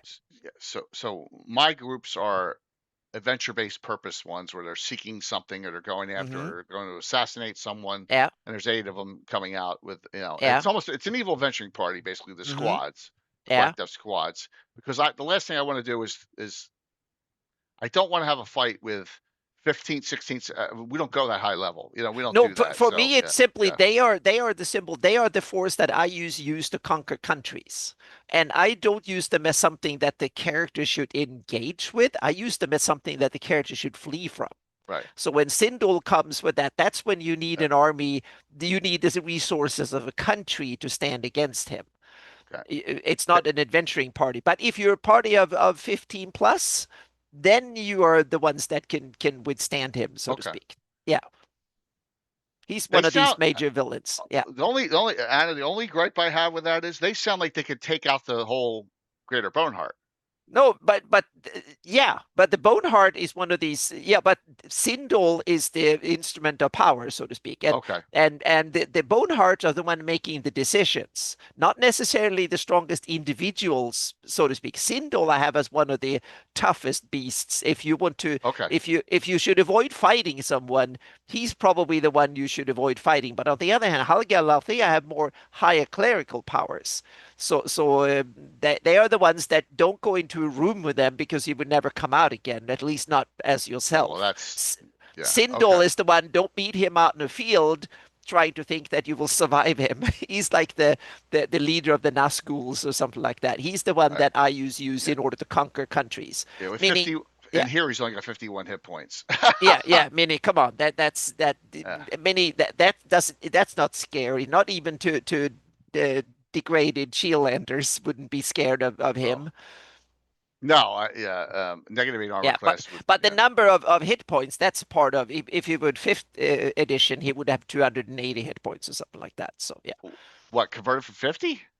No, yeah, well, yeah, or I don't, yeah, He's meaning 6 a look, die. yeah, but look at the dragons. They had 60 hit points in first edition, and now they have 500 or 1,000 or something Yeah. like that. Well. So yeah, Yeah.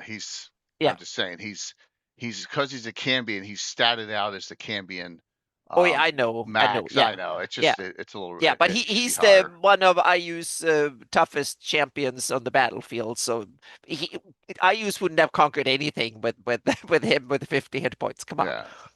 Okay.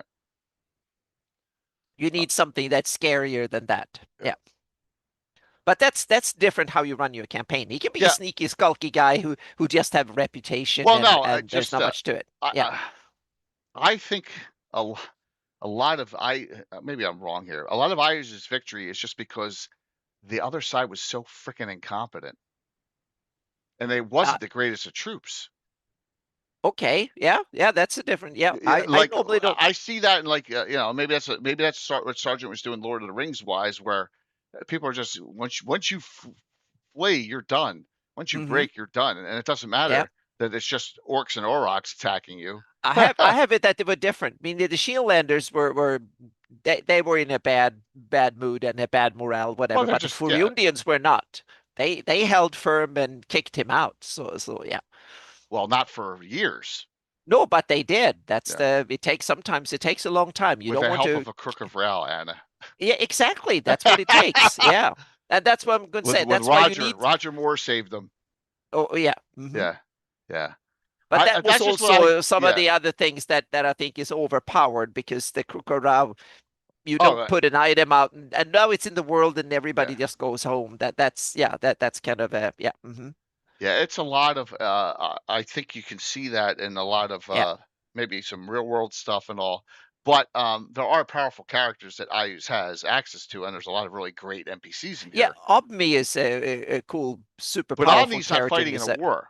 Omni's a No, no, coward. exactly. Exactly. That's why Omni's he's Yeah, yeah, Omni's he's not the going to opposite. war for him. Exactly. Yeah, Sindel is the one going to war and yeah, Obmi is the one, but they yeah. are both damn capable, so to speak. Right.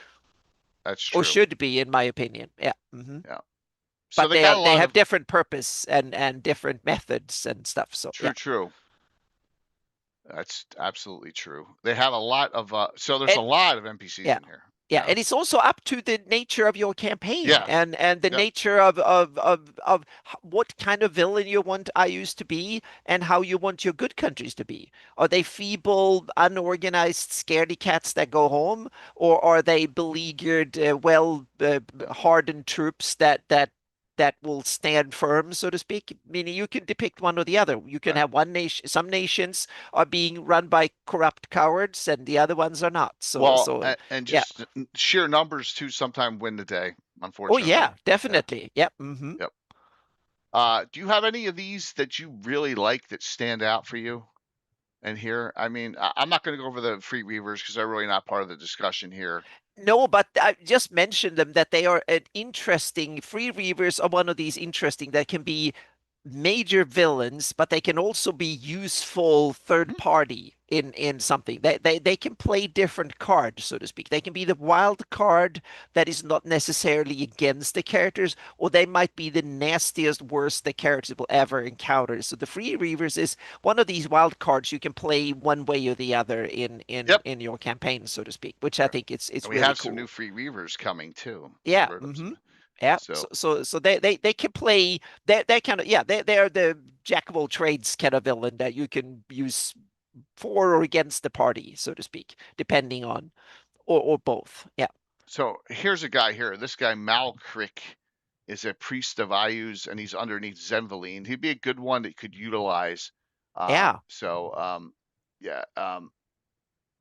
And it says here, you know, he We, Malcrick's major problem is ensuring that the fiends don't go berserk and slay the doors, giving away his ruse and angering the fist. yeah. Well, eventually that gets done, right? Yeah. Yeah. Did we mention Cancer of Riftcrag is one of No, the we you have can not. also No, use. we have not. That is another one we can Yeah, let me find he's out. kind of in the background. So if you want to go deep, he can be one of the villains of going deep, and it's an interesting environment because Riftcrag, there's a lot of places where your characters can set up base because there's a lot of How wilderness. come You he's can not in here? hide. Oh, he's on page 86. 6. Oh, is he in the lesser? Yep. Okay. Uh, We did mhm. we talked about him then. Or did we Oh, miss him? okay, good. Yeah. I'm Yeah. not sure. I was Yeah, yeah, yeah, yeah. Kranz are here. Hmm. Yeah. Yep. Yeah. Okay. So he's one of these kind of be there's a lot of wilderness out there in the Riftcraft. So if you want to run a mid to high level, like 10th level or so, you want to have like a hex crawl out in the wild, you can have Tritherian led party going out there and do mayhem long far in behind enemy lines where there are a lot of places to hide and stuff. That is kind of interesting. So then he can be a major villain of a campaign like that too, where the rest of IUCN help is far away, so to speak. So he had to fight by himself. So yeah. Yeah, and I have no idea like who got killed off in Living Greyhawk, who didn't. I don't know. But we know that poor Patch was torn up to Well, that was in the and wars. pieces. Yeah, yeah, that was Exactly. Yeah, poor yeah. Patch. Yeah. What's going on there, Josh? But yeah, so Kranzer's another good one here. Hello. Yeah. Running you know, in that area. I know it's probably a problem to all the Bandit Kingdom people. Yep. Here's General Altor Raymont. Here's another one, right? Yep, exactly. He's another one Cambion? of Iusian. Well, No, he's I don't. alive. Yeah, we don't Yeah. know in that sense, but He he's one of despises these Vane. top you can use, so to speak. Yeah. There's some cool ones here. So yeah, And he despises Vane. yeah. So there is a one of the remaining hierarchs is in here. Nezmajin, right there. 13th Nesmayan, level. yeah. Yeah. Oh yeah, yeah. He's someone cool you can do cool stuff with. Right. And he And is just like the free reavers, well, and even more so, he's the one that you can put on the because he might host play a party on his grounds to fight Ayus because that will benefit his purpose. So he might be an ally that is not trustworthy, but at least someone meaning your enemy's enemy is your friend, and so he can really fit that, so to speak. Meaning he's a terrible dude, but he's your terrible dude, at least for now, so to speak. So that could be an interesting. He could create a safe haven for an adventure where you go behind that enemy lines, so to speak, and you can use that as a safe base. He will not fight for you, but he might be there to you might stay safe there between adventures or something. So yeah, screw you over for a when he fee, can. of course. Yeah, Yeah. exactly. For a fee, of course. Yeah. You were unavoidably detained. I call BS on that, dude. Where were you? Only if you had like, you know, special fissures somewhere. All right. Here's another Cambion. Marion. Yeah. Yeah. See, the Cambion, this guy's only got 39 hit points, so that's the problem Yeah. with him. Yeah, but I love some of these names. Yep. Caliguri the Old Yeah. is another one that a lot of cool names in here. So I must say, I have to give them cred for good names in here. Definitely. So this guy. Meaning even Gerasset himself only has 186 hit points. Well, I can live with 186. I mean Yeah, that yeah. works in 1E2E. That Mm-hmm. works. You can always bump it up another 100, Oh and it's yeah, still yeah. reasonable. Mm-hmm. So this guy has a bunch of Shieldland fighters. They're all, the Shieldlanders are mostly useless, as we all know anyway. Yeah, But there's others. There's a ton of others in here. They got some really cool lower level people, and you can see where they're going to be hanging out in the area. It just tells you like here, this guy is, collecting rumors in the Howling Hills. Reglazin Dariag, half-orc fighter yeah. thief.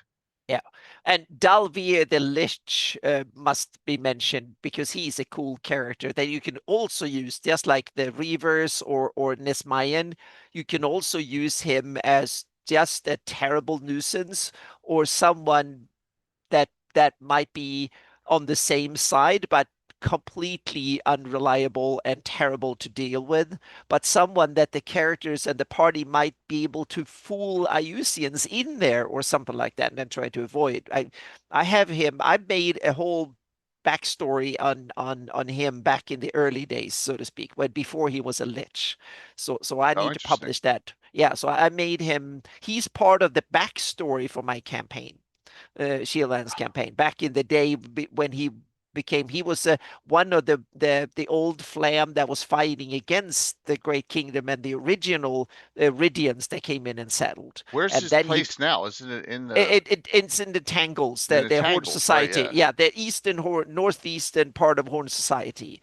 So that's where he now resides. But I have it that Oh, that it's not the he Tangles. originally, because he's quite old, he's a lich, so he's been around for a while. But Okay. originally he was one of these that fought the Origians back in the day, and he was ruthless asshole back then. And then he had continued the fight as a lich long past his death, so to speak. And he has a backstory that can play into things and so on. So yeah, in my campaign.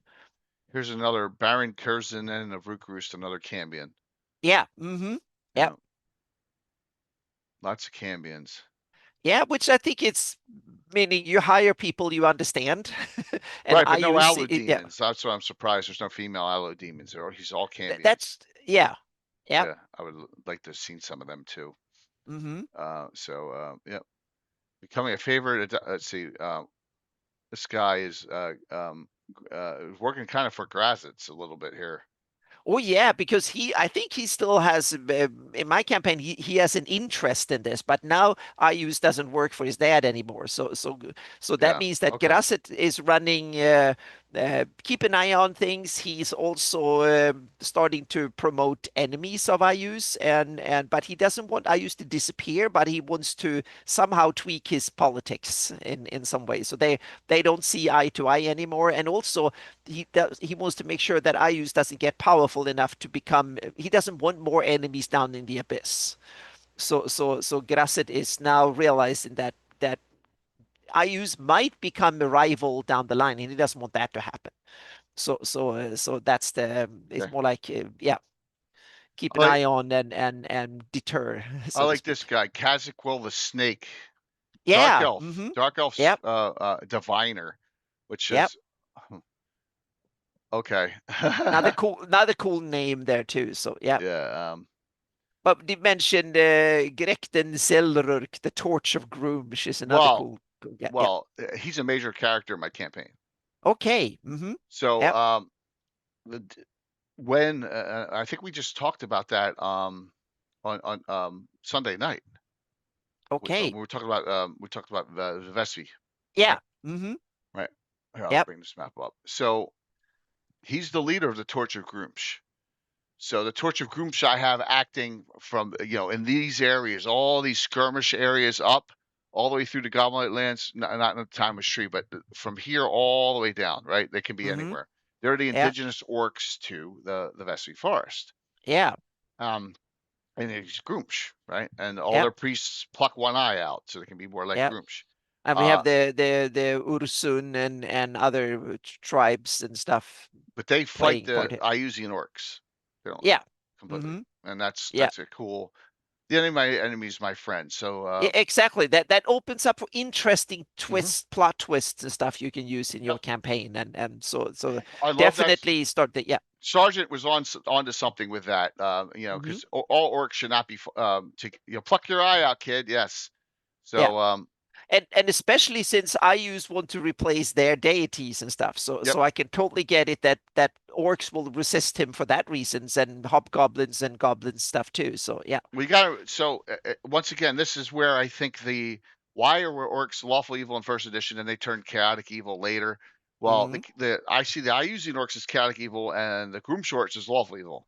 That is a great point. Yep. Awesome point. Yep. Yep. Hmm. And Yep. that's I Yep. think where Yeah. that works. Yeah, and Uh, I also don't yeah. want to see that not all orcs are cut the same, so to speak. There are No. cultural differences between one and the other, and the same thing with hobgoblins and the other ones. So yeah, so that I think is a great way of solving that conundrum with alignment shift through the additions too. Yeah. Absolutely.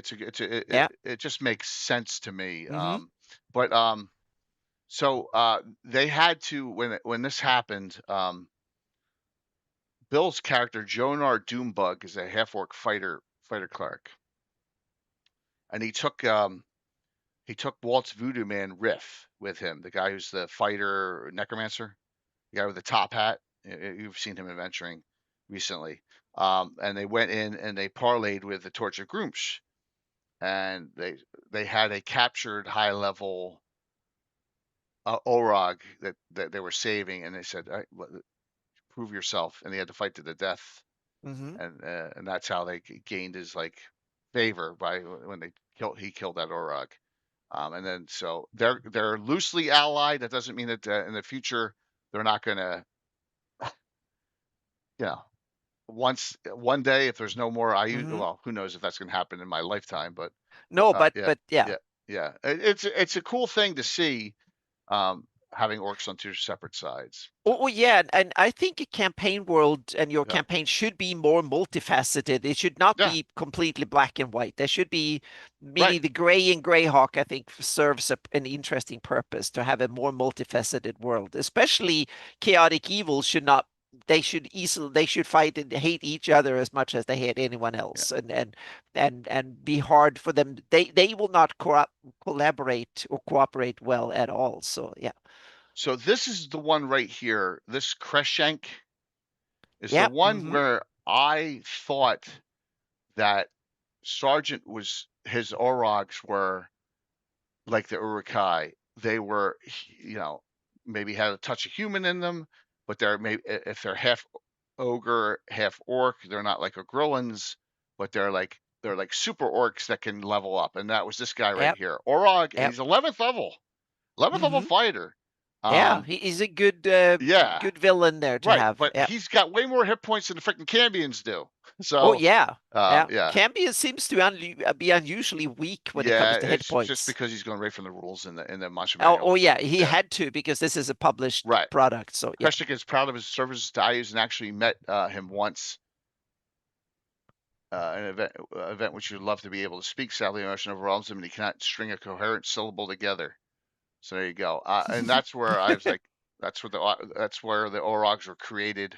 Yeah. Uh, You need to put together an article where you divide up who's an Ogrelon, ogre, whatever. Yeah, all wow. these kind of. Yeah, Yeah. you should because you put more thought into that than most people have. Yeah, I So that, just yeah. when the Hmm. Grilling came out in Fiend Folio, I Yeah. loved it because like they were more powerful, way more powerful than orcs, and they had two attacks to Yeah. round. They were all knobby Hmm. and they were disgusting Yeah. looking. And then the Orog came out, and one was the mother of the Orog of the was the ogre was one, and the father of the ogre was the other one. I was like, no, that's stupid. Yeah. So I so you should put Yeah, that straight in an yeah. article somewhere. I think that will be Orogs are great. definitely leveling up, capable, like human. I love that. I love that. Where's that come from? That one. That's a great Twitch. Oh, that's a global emote. Wow, that's a nice global emote there, Patrick. All right. Let's Another see. good name, Kreshenk. I like the name too. Yeah, It's yeah. cool. Yep. They fought him once. They fought him once in the Vespi, Yep. but something like there was a trap of deadfall, and he was fighting, and I forget who was on the other side, and the deadfall trap separated them, and then he was able to, whoever he was fighting, he took them down and took off. But I can't remember who it was. We got some Yeah. more down here. Yeah. Oh, we have to mention one more of the curse. Meaning, GREYHAWK is so full of liches, and Lyric is another one. Yeah, and it just says So Lyric yeah, if you want to yeah. use him in his towers up there in the Yeah, Vespiq. Yeah. exactly. I just wanted to mention it because it's almost an irony that there's so many. It's almost a joke now that GREYHAWK is so full of liches that Lyric is another one, and yeah. So there's yeah. So if you Siderin, that's not GREYHAWK, I don't think. Demon spawned orcs are not GREYHAWK, right? There's no mention of demon spawn orcs anywhere in these No, books. exactly. I don't think So so either. if Yeah, they are Orog, they call them Orogs, and that's a change in future editions. yeah. You know, it's so yeah, yeah, it's one of those. All right, so look at this guy's name, Shalwin.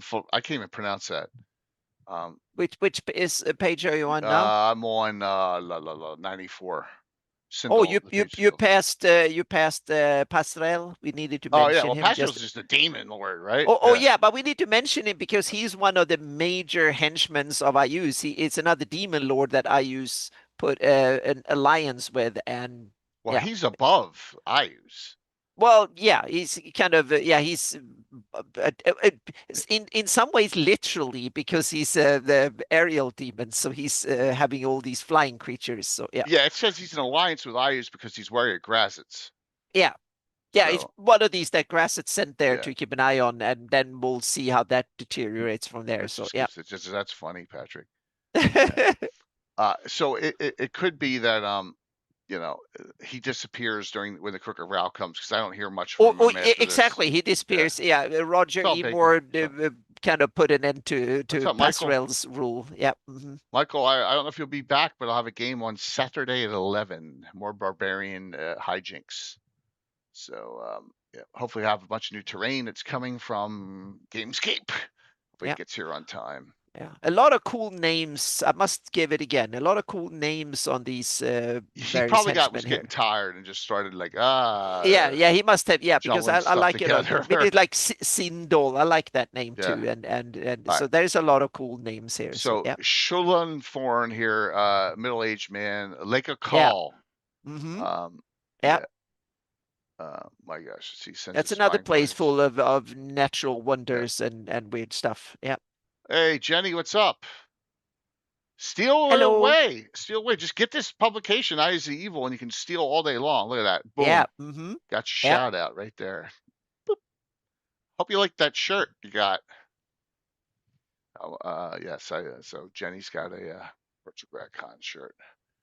Resglin Dariag, Half-Orc Fighter Thief 7/8. Yep. Rift Canyon guy. Rift Canyon. Yep. There's so many of them in here, and these. Thanks. And Is yeah, it? a Does lot it of fit well? specialists. Oh, sorry. That's okay. Hope it fits well. That's all. Hope Yeah. it just fits well. I was Yeah. going to say there are a lot of specialist wizards, conjurers, like Diviner. yeah, Multiple diviners, diviners and in yeah, here. exactly. And then there's several who are specialist wizards. Seems to be Yeah. another of Sargent's specialities, and or IU seems to hire these specialty mages of various kinds. Yeah.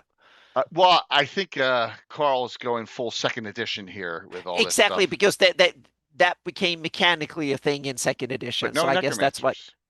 That's true. Yeah, Which is weird. which I is thought there'd be weird more because necromancers. Yeah. exactly. But on the other hand, they wanted to maybe that was Neryl's Well, priests of place. Ius are close enough to necromancers anyway. Exactly, they should be. So yeah. They have a lot of necromancer spells. Yep. So give us sparkle. Thank you. All right, so here's our priest. See, look, they go low level. It's 7th level. You can have a lot of fun with what I would do if you're worried about destroying cannon. You take like here this Rillstone guy, change up his stats a little bit, name him Millstone or some other whatever. or Milfstone. I don't care what you name him, right? And take him and you put him out and as your antithesis. And also these NPCs here are there to be killed. Yeah. Right, That's their purpose. That they are here. There's a long list of them, so you have for some years of adventuring. Right. These are supposed to be killed off in your campaign. Most of them. Yep. That's the idea. That's why you have you have to at least 2/3 or 3/4 of all NPCs on the enemy side should be killed off in a good campaign. So Exclamation point drawing for Naz's new adventure here in hard copy. yeah, Woo! Milfstone, that's awesome. Oh, you like that? No, That's what I Patrick said. I liked said it. Yeah, Millstone or yeah, Milfstone. I don't yeah, even yeah. care. That's awesome. Yeah. Yeah. But you know the names. I mean, I used Myra Hotchkiss this last weekend. So Yeah. from Yeah. Clerks 2. Yes. Yeah. Yes. General Sindel needs to put another I know. We talked 200, about, you missed that 200 in Baker. front of, We yeah. already talked about that. It's Exactly. Yep. ridiculous. Yep. It's absolutely ridiculous. But Because that, like you said, he needed to follow the fine folio, yeah, fiend folio. Yeah. they're actually Monster Manual 2 Camions. Oh, okay. They Yeah. might, Monster Manual 2. Here's another Scanner Hendricks, 13th level fighter. Yeah. Yeah. Where's he from? He's a good guy. He's in the Fell Reef. Yep. So he's defending the Fell Reef. Yep. Yeah, Hendrix is it has a little village and stuff.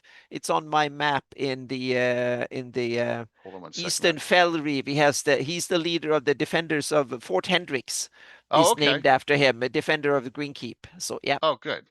Excellent. Yep. So he's on my map. He has a heraldry, and that was done for the Living GREYHAWK campaign, I think. Yep. Oh, nice. Yep. Excellent. Mm-hmm. Yeah. So 13th level, he's probably a little higher now. There's Sharon, but we're gonna save Sharon because got a lot going on with Sharon Valvalinar and their whole crew.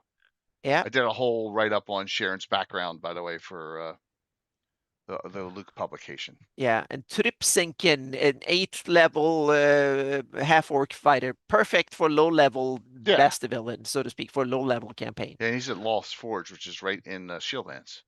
Yeah, so that meaning that's a kind of a master villain you can put when you start at first level. You can have him as a master villain, so when they're third, fourth level, they can start dealing with him and stuff. So yeah.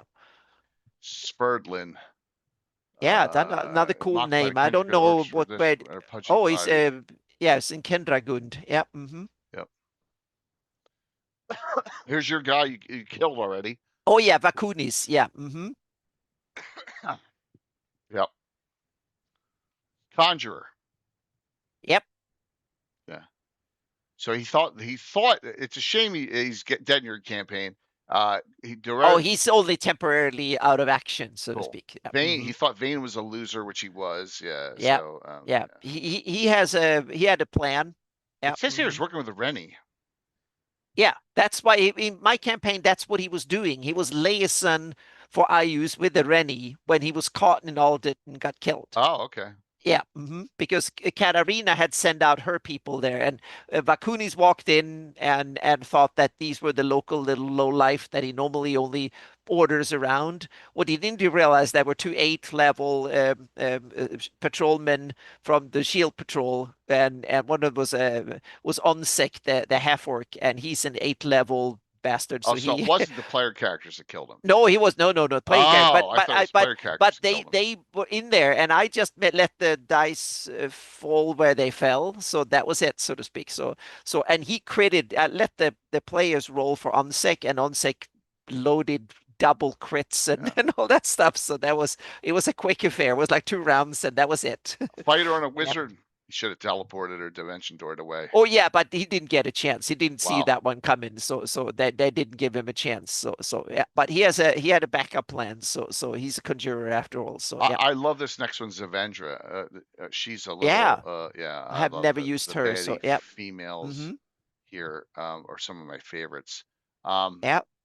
So 6 foot tall. She rules one of the farthest flung regions of Iuz's empire. Yeah, she's dangerous. She spends an hour with Kerosene and Rookroos to establish the lands north of the Artesaname as her own fief. Ah, yeah. Yeah, absolutely. Up in the Felllands. Commanding her own legions and such monsters, overrunning the Bluff Hills and ineffectual rulers of 10 in the northwestern Barrett lands. Yeah. So you gotta give her an E for effort on props there. Oh yeah, definitely. Especially only at 10th level. Yeah. So but that's the thing. He's got a lot of chaotic evil characters in here that are out for themselves. Yeah, and Sargent was good at filling in Yep. details here and there. That was one of his strengths. He could build little plots and stuff here and there, and so he was, yeah, that's one of his strengths. And then you get Soup Baron. He's another mage. This guy, oh, look, one is not specialist. So, Yeah, a straight mage. yeah, Yep, yeah. yep. So, and there's a lot of other ones in here. So, Well, there's two. Semyatin and Zubrin are both straight mages, apparently. Both ninth level. Yeah, yeah. Oh, Zemyatin is too. Yeah. Yep. yeah. Yeah. Because he's paranoid, Zemyatin has trouble memorizing spells. Oh, gosh. Oh, yeah, I guess it is paranoid enough to Yeah. cause them Hey, troubles. Grim. Yep. So, you said there were three special orgs. What was the Well, third one? I had the two Bonehearts and And Shadowclaw, and the Boneheart oh, and Bone okay, Shadow and Shadowclaw. Those okay, three. Yeah. okay. Those three. Yeah. So I have Greater Boneheart, Lesser Boneheart, Shadowclaw, Bone Shadow, Yeah. Black Death Squads, and then I have one Yeah. other one. I have hmm what's called the Fingers of Iuz, and Oh, cool. Yeah. that's a group of adventurers that are out, loyal to Yeah. Iuz, lower level, and they're going and they go out and they're like lesser mini Black Death Squads. They're out Yeah. there, and if they see, all right, here's a Temple of Palor. Wow, it doesn't look that well guarded. Well, guess hmm what?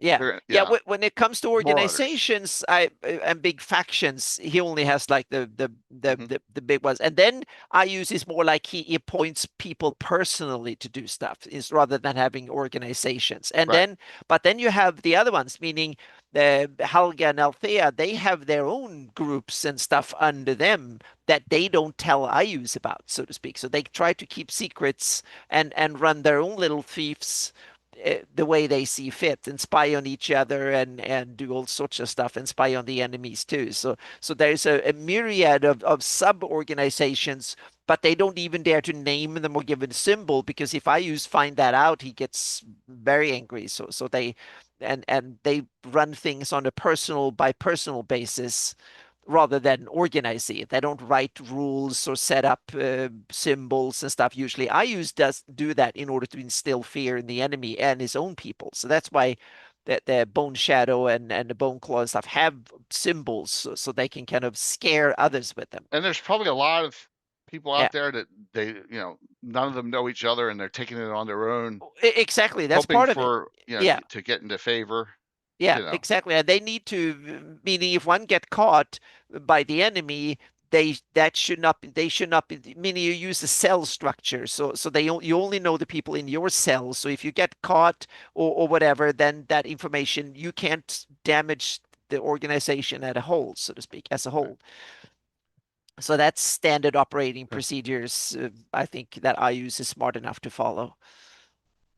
So, Yeah. who else do we got? What else do you want to talk Well, about? we have a few standard magic items and spells and stuff Oh that we should yeah. probably mention because they Oh are yeah. such an Let integral me go part back of to of ISE here Evil stuff here. then. Yeah. And a lot of that makes its way into my campaign as well. Oh yeah. Not the high level stuff. Oh, so if you want one of the first ever, how do I put together a specialty priest is in here. This is the I use one, and then you've hmm got to expand on it. There's not enough spells. Um, No, it's just the embryo, but they're on the it's enemy side, so right. that's why. Yeah. It's a good start. It's a good hmm start, and they don't get seventh level spells at all, and then they get a lot of necromancer spells that you can add in. They're wizard spells, which I think is cool. And there's some cool other spells like Claw Cloud. It's really hmm nice. Range 1 mile per level. Yeah, Yeah. it's just like those ravens that you saw in the Lord of the Rings. There were hmm spies for Saruman. It's Yeah. except these would attack. hmm Um, Yeah, Blood Goat Lightning Storm. There's some I really nice have ones. spells all the way up to ninth level for I use now in my Wow, campaign. Yep, I have ninth. from first level to ninth level. Yeah, Okay. the ninth level spell is Dome of Despair. That's a really nasty one. And then you have eighth level is Abyssal Drain. And seventh level is Chain Pain, and six Claw Cloud. Another sixth level is Chained Madness. Fifth Yep. level Wall of Pain, and fifth level Chilling Mist, and then fourth level is the Wrath of the Bones, and the third level Wrath of the Old One, and then first level is Pain of the Old One. Oh, Yeah. cool. Those are some Nice. of the spells. I have a few more, but those are the Yeah, ones that are coming. the So yeah, spells are all over the place, and like you yeah, go in here and it says, oh well, I gotta have like it says well they're in the adventure yeah, cards and from the ashes. yeah. It says here, Screaming Skull and Vampiric Mist are detailed in the From the Ashes reference card. So Oh if you yeah, don't have yeah, that, you're yeah. screwed. Screaming Skull and stuff. Or yeah. Yeah. So stuff's all over the place. Let's go to the Hell magic items. Prayer is another one I have What's here. that? Fell Prayer, Fiendish Favor, Corpse Link, Yep. Pestilence, yeah. All right. Shadow Ball, Steel Bone, yeah. Blight, Bone Chain, yeah. Yeah, a lot of Another one. those are Yeah, in here, and some of them are made up by you, which yeah, is awesome. All right, so here's the black staff, ghastly yeah, blackwood staff, shot with mm-hmm, silver banding and tipped with a skull. yeah. Those, 13th level priests and up. mm-hmm, Has charges and it has a whole bunch of abilities here. Here you go. And there's a lot of them. Fireball, Screaming Skull, Cause Critical Wounds, Acid Vortex, Vampiric Mist, Death Touch. I mean, it's nasty. mm-hmm, Yeah, really nasty. Plus some abilities that are not. It's got permanently protected from good as long as they wield the staff. So it's sort of like got a paladin or an anti-paladin protection on them. yeah, Really, that's a powerful item. And obviously, the good thing is you're not going to have any of your player characters use these if they kill one. So, yeah. yep. A lot of Iusian spells are a little bit, my Iusian spells are a little bit like illusions because they are psychic damage to a large degree. So if you're scared of them, they become deadly really fast. Oh, But if you can understand them and you manage your saving throw and you know what you're dealing with, then they're not that super okay. dangerous. So that meaning if you're scared and you're a normal nobody, oh, Huh. you're going to die easy. But if you're a hardened paladin or Furionian fighter who's been there, seen this before, then they're not going to be that deadly at all. So there are a lot of show, and there's a lot of it's like if you're scared and but some of them are they have a powerful, but they also antidotes. So they're definitely not like they always work. So they're very much like if you know how to deal with them, the spells aren't that dangerous. But if you are scared and unprepared, they are deadly as heck. So that's some of the stuff because they use a lot of nasty saving throws, meaning and nasty stuff that cripples you, the psychic pain and stuff like that. That is Okay. so they can be on unprepared, scared victims. Then they're really deadly spells. But if you're a prepared gang of adventurers, know what you're up against, then they're not that dangerous. They're comparatively underpowered, so Okay. to speak. Yeah. So, but that I wanted that as part of it, so to speak. So the first time you encounter them in my campaign, they've been really deadly. But after that, they would like, okay, we can do this, and then they're not that dangerous. So yeah, Okay. yep, Bone wands. yeah, Yeah, it shoots out. It's just exactly what it sounds like. Bone shards coming out of it. mm-hmm, yep. Yeah. I used higher powered versions of that spell that you can spread out, meaning you have you put down little bones and then whole skeletons comes up, and then you can have them as exploding when you come close, so Oh, the geez. skeletons explode. Yep. So you can cover a whole, that's like a minefield that goes off.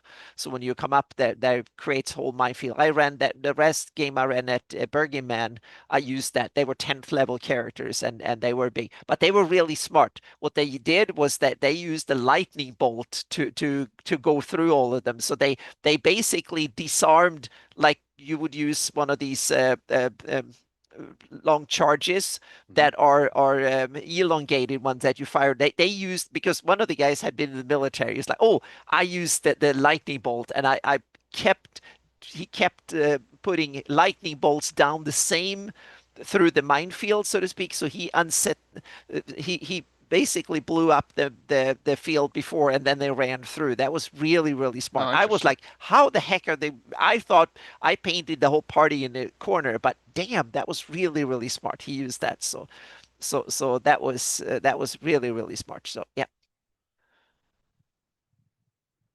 Yeah, Claymore, that's awesome. Jeff, that's awesome. Yeah. Sorry, I just got a work call. Haha. Clawed gauntlets, cool thing too. They don't do a lot of damage, but they can paralyze, which is neat. A favorite of my group is this gas robe. Um, Yeah. Mm-hmm.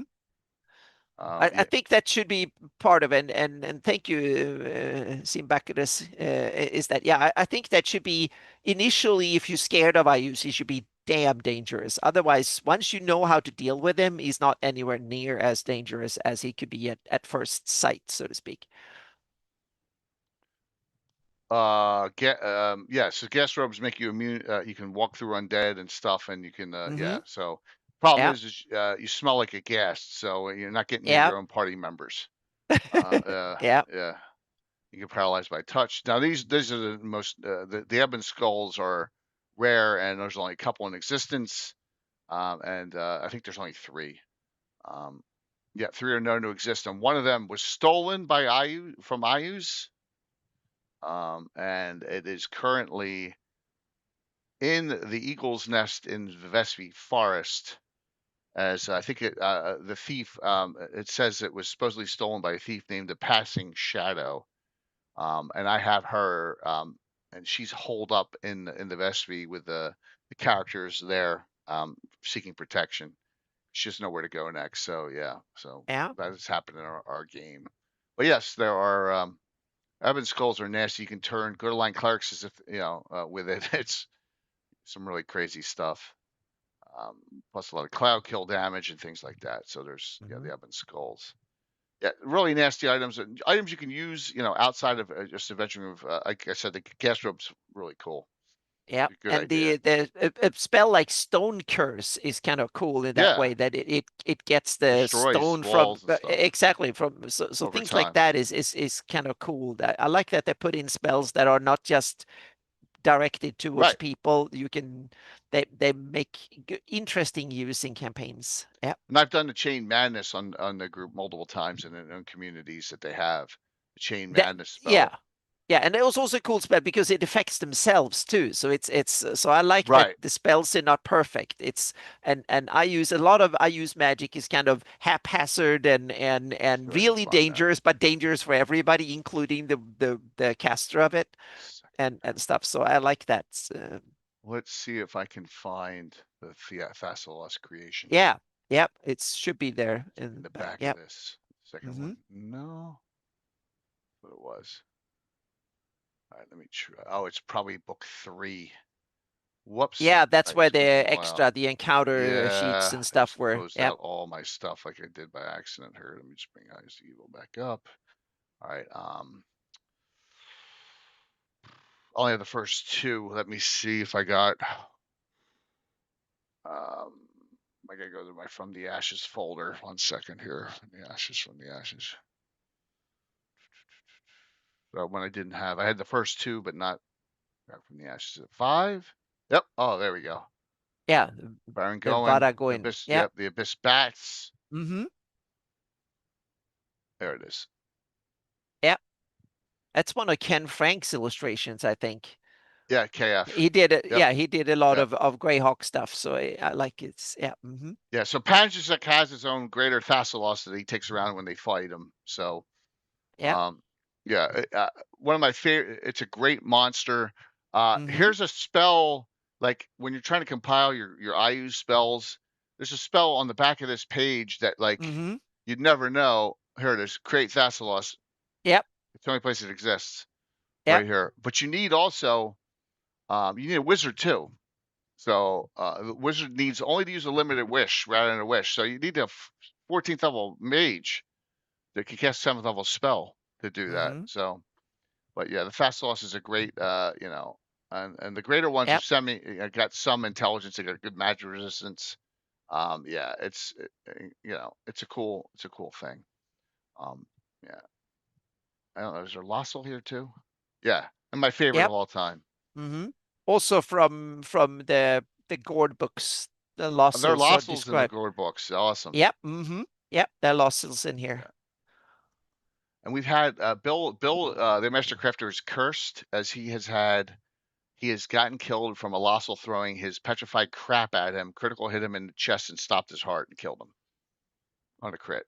So that's it. When they throw their dung, be careful. Because they are freaking bad. Here's another thing. Orcs will breed with anything. Half baboon, half orc. Hmm. Oh, yeah. Whoever, I'm assuming Sargent came up with these, but whoever did is genius. It's one of my favorite funny. No, yeah, I think Gary came up with Lossels for Oh, the you think books, so? and then Yeah. Okay. yeah, they're in the Yeah. book. So Well, I think they are what a great Gary mix. Gygax's invention. I think. Yep. Hmm. That's cool. Yep. But he had, wrote them up, statted them out. Yep. Yeah. They hate and fear elves. And they also are hunted and eaten by catch. Ah, yes. They were not imported to France until 500 CY. There you go. So, but all righty. Hey, the audience have any questions? Yeah, many things. Now we have a few more minutes, so things that we haven't covered that Yeah. we've forgotten about, and yeah, There's a lot of there's going to be a lot of speculation on things that we Iuz's missed. background and all that stuff, but I live in the But present of my yeah, campaign. yeah, but that's why I think that's where I love that that's an open field. You can add stuff Sure. there. And I think that's one of the beauties of GREYHAWK. It doesn't fill in all the details. You No. can do that as a Agreed. GM. It's for home Absolutely. builders, home Hmm. brewers, so to speak. So I like that part that you can fill in. And there's a lot of cool stories and stuff in here, but there's also wiggle room and empty white spots that you can kind of fill in and add your own stuff to it, so to speak. Absolutely. There's a lot of Yep. room in here for Mm-hmm. other Yep. ideas, and said Yep. um you don't have to kill off all the NPCs in that book, all the No, lower and level and ones. also yeah, and also Make if up you your own. advance exactly, and also if you advance the timeline like 20 years, meaning if you take 598, that's like 15 years later than the I Use the Evil is set. In those 15 years, you can have a lot of wiggle room that you can decide things happen, or you can just go with what's in the Living Greyhawk Gazetteer that is set, what is it, like 10 years later or something, so a few years after. So you can set, or you can simply use this as inspiration. I use the evil and stuff. If you want to run the 576 campaign, you can use all this as inspiration of what could maybe happen and in your campaign, or just stuff to throw into your 576 game in the future, so to speak. Because then I use is still prisoner, so you can kind of you can start when he's still caught in the Castle Greyhawk, and you can kind of decide under what circumstances, or if he comes back out or whatever. So you can there's many different time epochs where you can start the story, so to speak, and you can kind of do Excellent. play with it in various ways. Yep. All righty. Sorry, I'm just looking to. Yeah, I don't even know who's Yep. on tonight. See who's gonna raid into. I was doing Yep. today with a much 10 campaign, adjusting the IU's dial a bit. The IU's org would be interesting to look over that. Yeah, definitely. Or the Crook of Rao. The yeah the Oh, good the sparkle, Jeff Moore. Jeff, didn't realize that. It's cool, Jeff. I gotta get Jeff. If you've awesome. seen the posts on him, Jeff's done a lot on Earthland history. Oh, cool. Should really get him on and have him discuss it. Oh Yeah. yeah. Any links, please?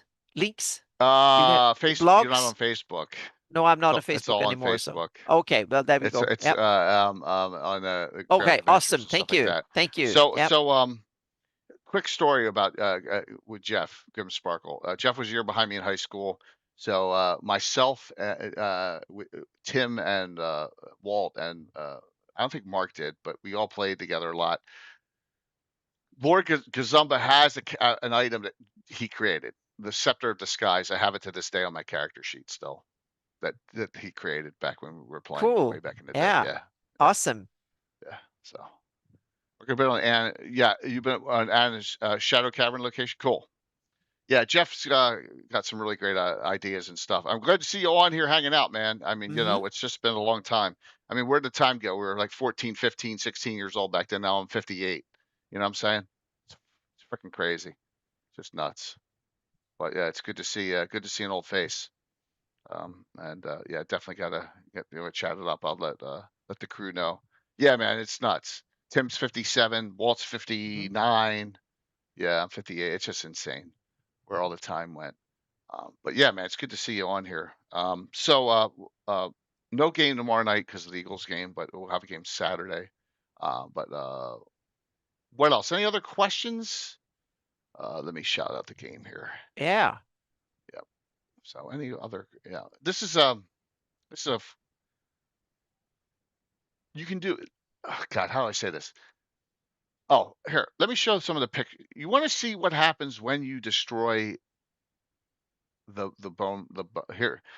This is what happens when you fight the Boneheart, which Dungeon Meister and their campaign did. Yes, Colin, thank you. So here are some of the pictures of the actual fight. Um, yeah. So there's Null in the background there. There's Panchasek. I think that's Jumper, and all the player characters are fighting here. That's one pick. There's another one. This is Panchasek getting walloped there by Hmm. Eladra. Yeah.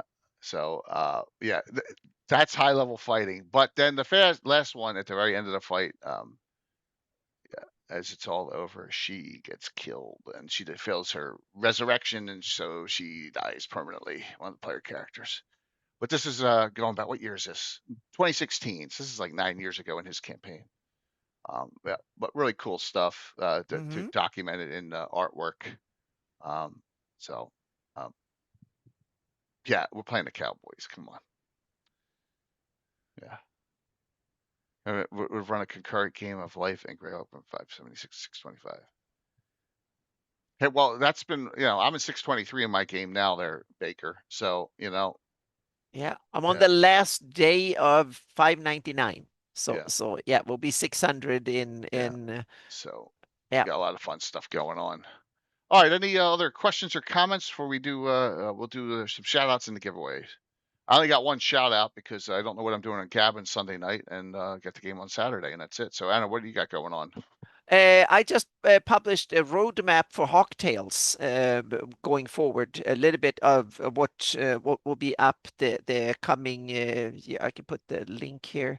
It's for Patreon members only so far, but it's kind of a little bit of what's coming, so to speak. So it's the uh, this year, next year, and stuff. And also, I'm working on a bunch of new heraldry for I use in heraldry. So I have like a 30 list. So I hope that I can buy for Virtual GreyHawk this month. I can have them all done. So I can have just like I had for Ull, I can have a big sheet. So I'm working on that too. And some of them would not be heraldry; there will be tattoos and stuff like that. So scarification marks and things too. So and then I also working on. Let's see here. That was something yeah I posted also about Hawktails. I posted the basic physics because when I started doing my Hawktail rules, it was not mechanics I thought about particularly. I actually started thinking about physics, how the world functions, because I wanted the rules to be based in fantasy physics. So that's the one of the cornerstones for how it works. So I put together a little bit of describing it. So I will have a bunch of more to, and then they will all be published and ready, available for everybody. A little picks on how initiative works and various stuff, so we have them ready for the games. for the virtual GREYHAWK Con. So I will keep a lot of under wraps, and then for the seminar and stuff, it will all be available, and there will be a bunch of slides and stuff. So I try to just get as much done before then, and not show too much before the convention, and then show more at the seminar and stuff. So there will be both for virtual GREYHAWK Con and then for Game Hall Con. So yeah. Now we're fighting South Jersey versus North Jersey here. Yeah, you got Joe Uh-oh. Block, but we got GrowDog. I mean, literally, Alan Crowley lives 10 minutes away from me, and I never met him. Wow. Yep. So, yeah. Are you on Friday? Yes. That's the All right. plan. All right, cool. All right. Oh crap! I did not do that. I did not do that. I swear to God, I did not do that. There you go. So Saturday, no game tomorrow night. 11 o'clock, Barbarian Skirmishes. So the Snow Barbarians have had about enough with the Frost Barbarians and the Adventuring Party, giving them shit and kicking their butts all the time. We'll see if I can turn the tide on this one on Saturday. And look, with Brett and Curtis both playing, the Coldwell brothers are back together. So that's going to be a fun one. Yes, along with Coco and Star and Korg, and I may have one more person to that too. There'll be one NPC in that group, but yes, Barbarian Skirmishes. So I got a brand new item of terrain from Bill for it. I'm waiting for the new stuff to come from Gamescape 3D. Hopefully it gets here Friday. I'm going to be setting up Friday for it. So, alrighty, and that's it. And then we'll have us gabbard on Sunday night. We'll think about the topic coming up. I got some time on that. And we'll restart the whole process next week. Back to probably 4 streams next week. All right, so your choice of the OSZ version or Knave. Is Knave a 5e sub version? No, it's an old school type game. Is it old school? Okay. Yep. It's All one right. of the OSR games. So you got the OSE and the Knave version here. I got plenty of these. I'm going to be giving these away a while. Thank you, Naz. Thank you, Naz, for doing that. Like I said, the Nazrat, Tim, he is our longest subscriber outside of the inner circle of friends like Walt and Alan Yeah. and Mark, and 80 months Yeah. subscriber. It's Yeah, it's almost a 70. Questing Beast wrote that Oh, okay. Knave. Yep. And I think Questing it's the Beast. second Okay. edition now. I think there's 2 edition Okay. Knaves. I think there's a second edition, at least on its way out, if I remember correctly. Yeah. You can just get the OSZ version It's if you see, don't. Yeah. yeah. Yeah, it's both of them are cool, I think. If you're into OSR, you should definitely look at both. OSR is a bit more like standard D&D. I think Knave has some more tweaks to it, if I remember correctly. Yes. Rosa, Exactly. It's very basic. Yeah. OSC is great. One Yeah, I old take in a school lot of Yarnets. inspiration from Knave. So in some ways, Hawk Tales is way more like an advanced later idea of Knave in Oh, a lot okay. of sense. Yep. All In right. a Cool. lot of sense, because there's no classes in Hawk Tales, just like Knave is also basically Yep. you How hard are is what your equipment and stuff. So yeah. how hard? Great question. Get off McLeod. I love that. That's funny. What I would do is I would learn. I would learn Castles and Crusades or First Edition or Yeah. OSE, and then go Yeah. to Knave. That's what I Well, would do. I think Knave is as simple Oh, is it? Shadow Dark. Oh yeah, it's Okay. very straightforward. All I right. played it twice, so it's very straightforward. No, it's very simple. It's super simple. It's like Shadow Dark. Yeah. It's very simple, easy to learn, and you're basically what you carry. You have item slots, and those are the things you can do, and you have a few stats, and that's it. So So it's super simple. Yeah. so Nav says he has his opinions on 5e. Let's go back.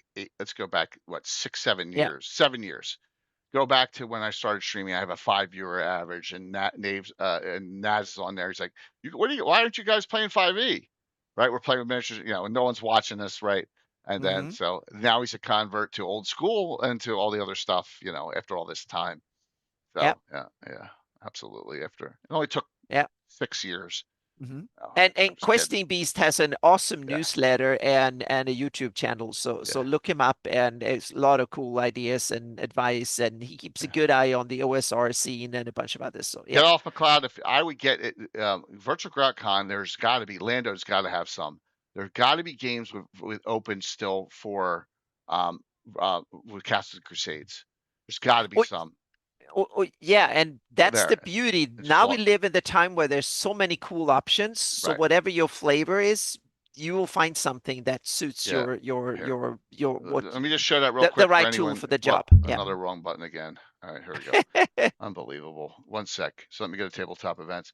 So it's a $5 fee plus another $1.13 for the cover the tabletop events site. Attend events. Here we go. I mean, there are so many events that still can have signups for. A lot of stuff. Like Anna's Shieldland Scout Party sells 4 open seats. Mm-hmm. Right here. Yep. So yeah, there's look, get. There's places all throughout here that have. Look at them all. Some of them are going to be. You just got like, for example, here. You come on this one. All right, let me see. Let me get one something. Sinister Thank Stick. you. Get off my cloud. Thank you. Yep. Cool. Sinister Secret. Not that sinister. Let's see. This is by. Um, there's signups here, and gosh, Prometheus. This is Prometheus. He's running at 1E2E. Let me see if I can find a Lando game.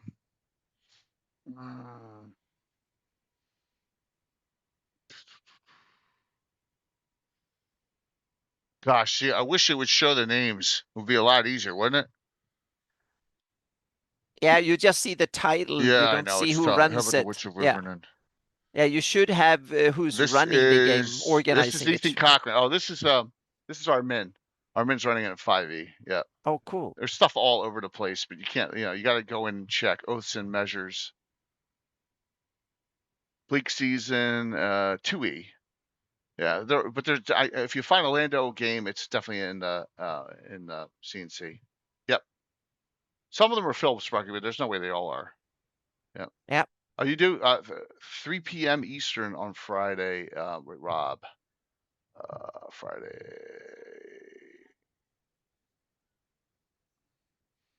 Dark Heart of the Knacmarsh. Phantom NJ. It's in Castles and Crusades, and this is live streamed.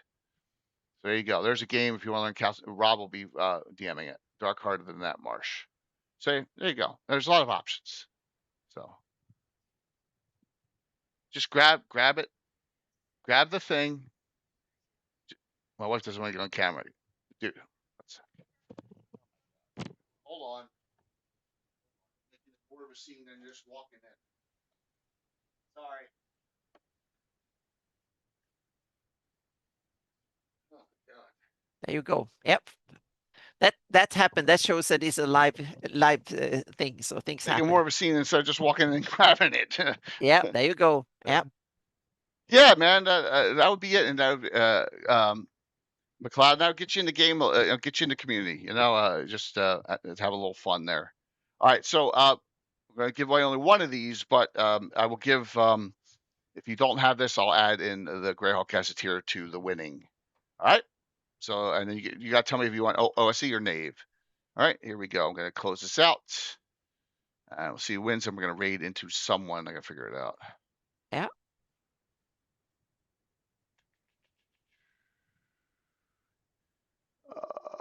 Cloudbot. Giveaways. Let's see who wins tonight. Closing it out. Winner. Alsamane. Grats. Alsamane, I'm assuming you're still on. Yep, you're in chat. You just tell me which one you want. And do you have the Gazetteer? Do you have the Gazetteer still? And do you want OSC or do you want Knave? You tell me. OSC or Knave? Alsamane, okay. I'll send the Gazetteer along with that too.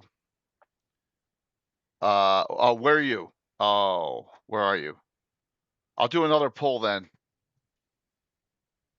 Are you like overseas? Are you Canada? Oh, jeez. All right. So I'll connect you with Naz. Maybe Naz can send you a PDF. All right. Good. All right. You guys whisper chat to do that. Let me do one more poll then. Let me do one more winner. Thanks, Alcimane, for doing that. Canadian Ancient Gamer, another Canada. That's awesome. Yeah. Mm-hmm. It burns. Mm-hmm. It hurts. So Patrick always sends me stuff, so I don't mind sending it to you. Which one do you want, Patrick? Oh, painful. Patrick. Yeah. Patrick. I guess I'll talk to him offline about it. Mm-hmm. All right, I'll send it to Darling, and I'll send her the OSE version. Got it. Thanks. That works. Perfect. Grats. All right. Now let's see. Who the hell am I rating into? I want to rate into a D&D channel today. I know I did Tabletop Misfits the other day. I know Bones is on, but I did it. I'm going to do a D&D. I'm going to do Forge of Lore. Canadians are awesome, man. Thank you, Patrick. All right, so we're rating Forge of Lore and go from there. All right, everyone. Anna, thanks. Great show. Oh, thank you. It was good. Thank you, everybody. A lot of good questions and stuff. So I hope we covered at least some of the basis of Iuz. We covered enough. Yeah, I think so. Yeah. Mm-hmm. Yeah. So we'll see you all Saturday afternoon at 11. No game tomorrow night. Rarely do I miss a Thursday, but it's opening night. So, and Jeff, I'll be in touch with you. I'll try and reach out to you for Facebook Messenger. I guess would be the best way. Yeah. Thank you, Uncle Fuzz. Yeah. It's good to see you all. Wrong button coming, maybe, and more wrong buttons. Oh wow, that's loud. No Thursday, XL. It's yeah. My wife would kick my ass if I were to opening night here. Yeah. Thank you all for all the follows. Really appreciate it. All right, raiding into Forge of Lore. Why not?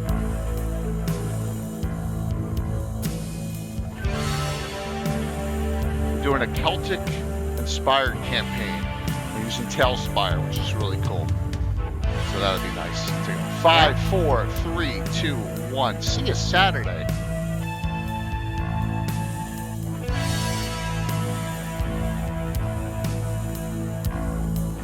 Not bad. Yeah, it's good. Yeah. You have solid numbers. You have it every show you run now. It's solid numbers. This is great. Thank you. And let me shut this off. Where's my arrow?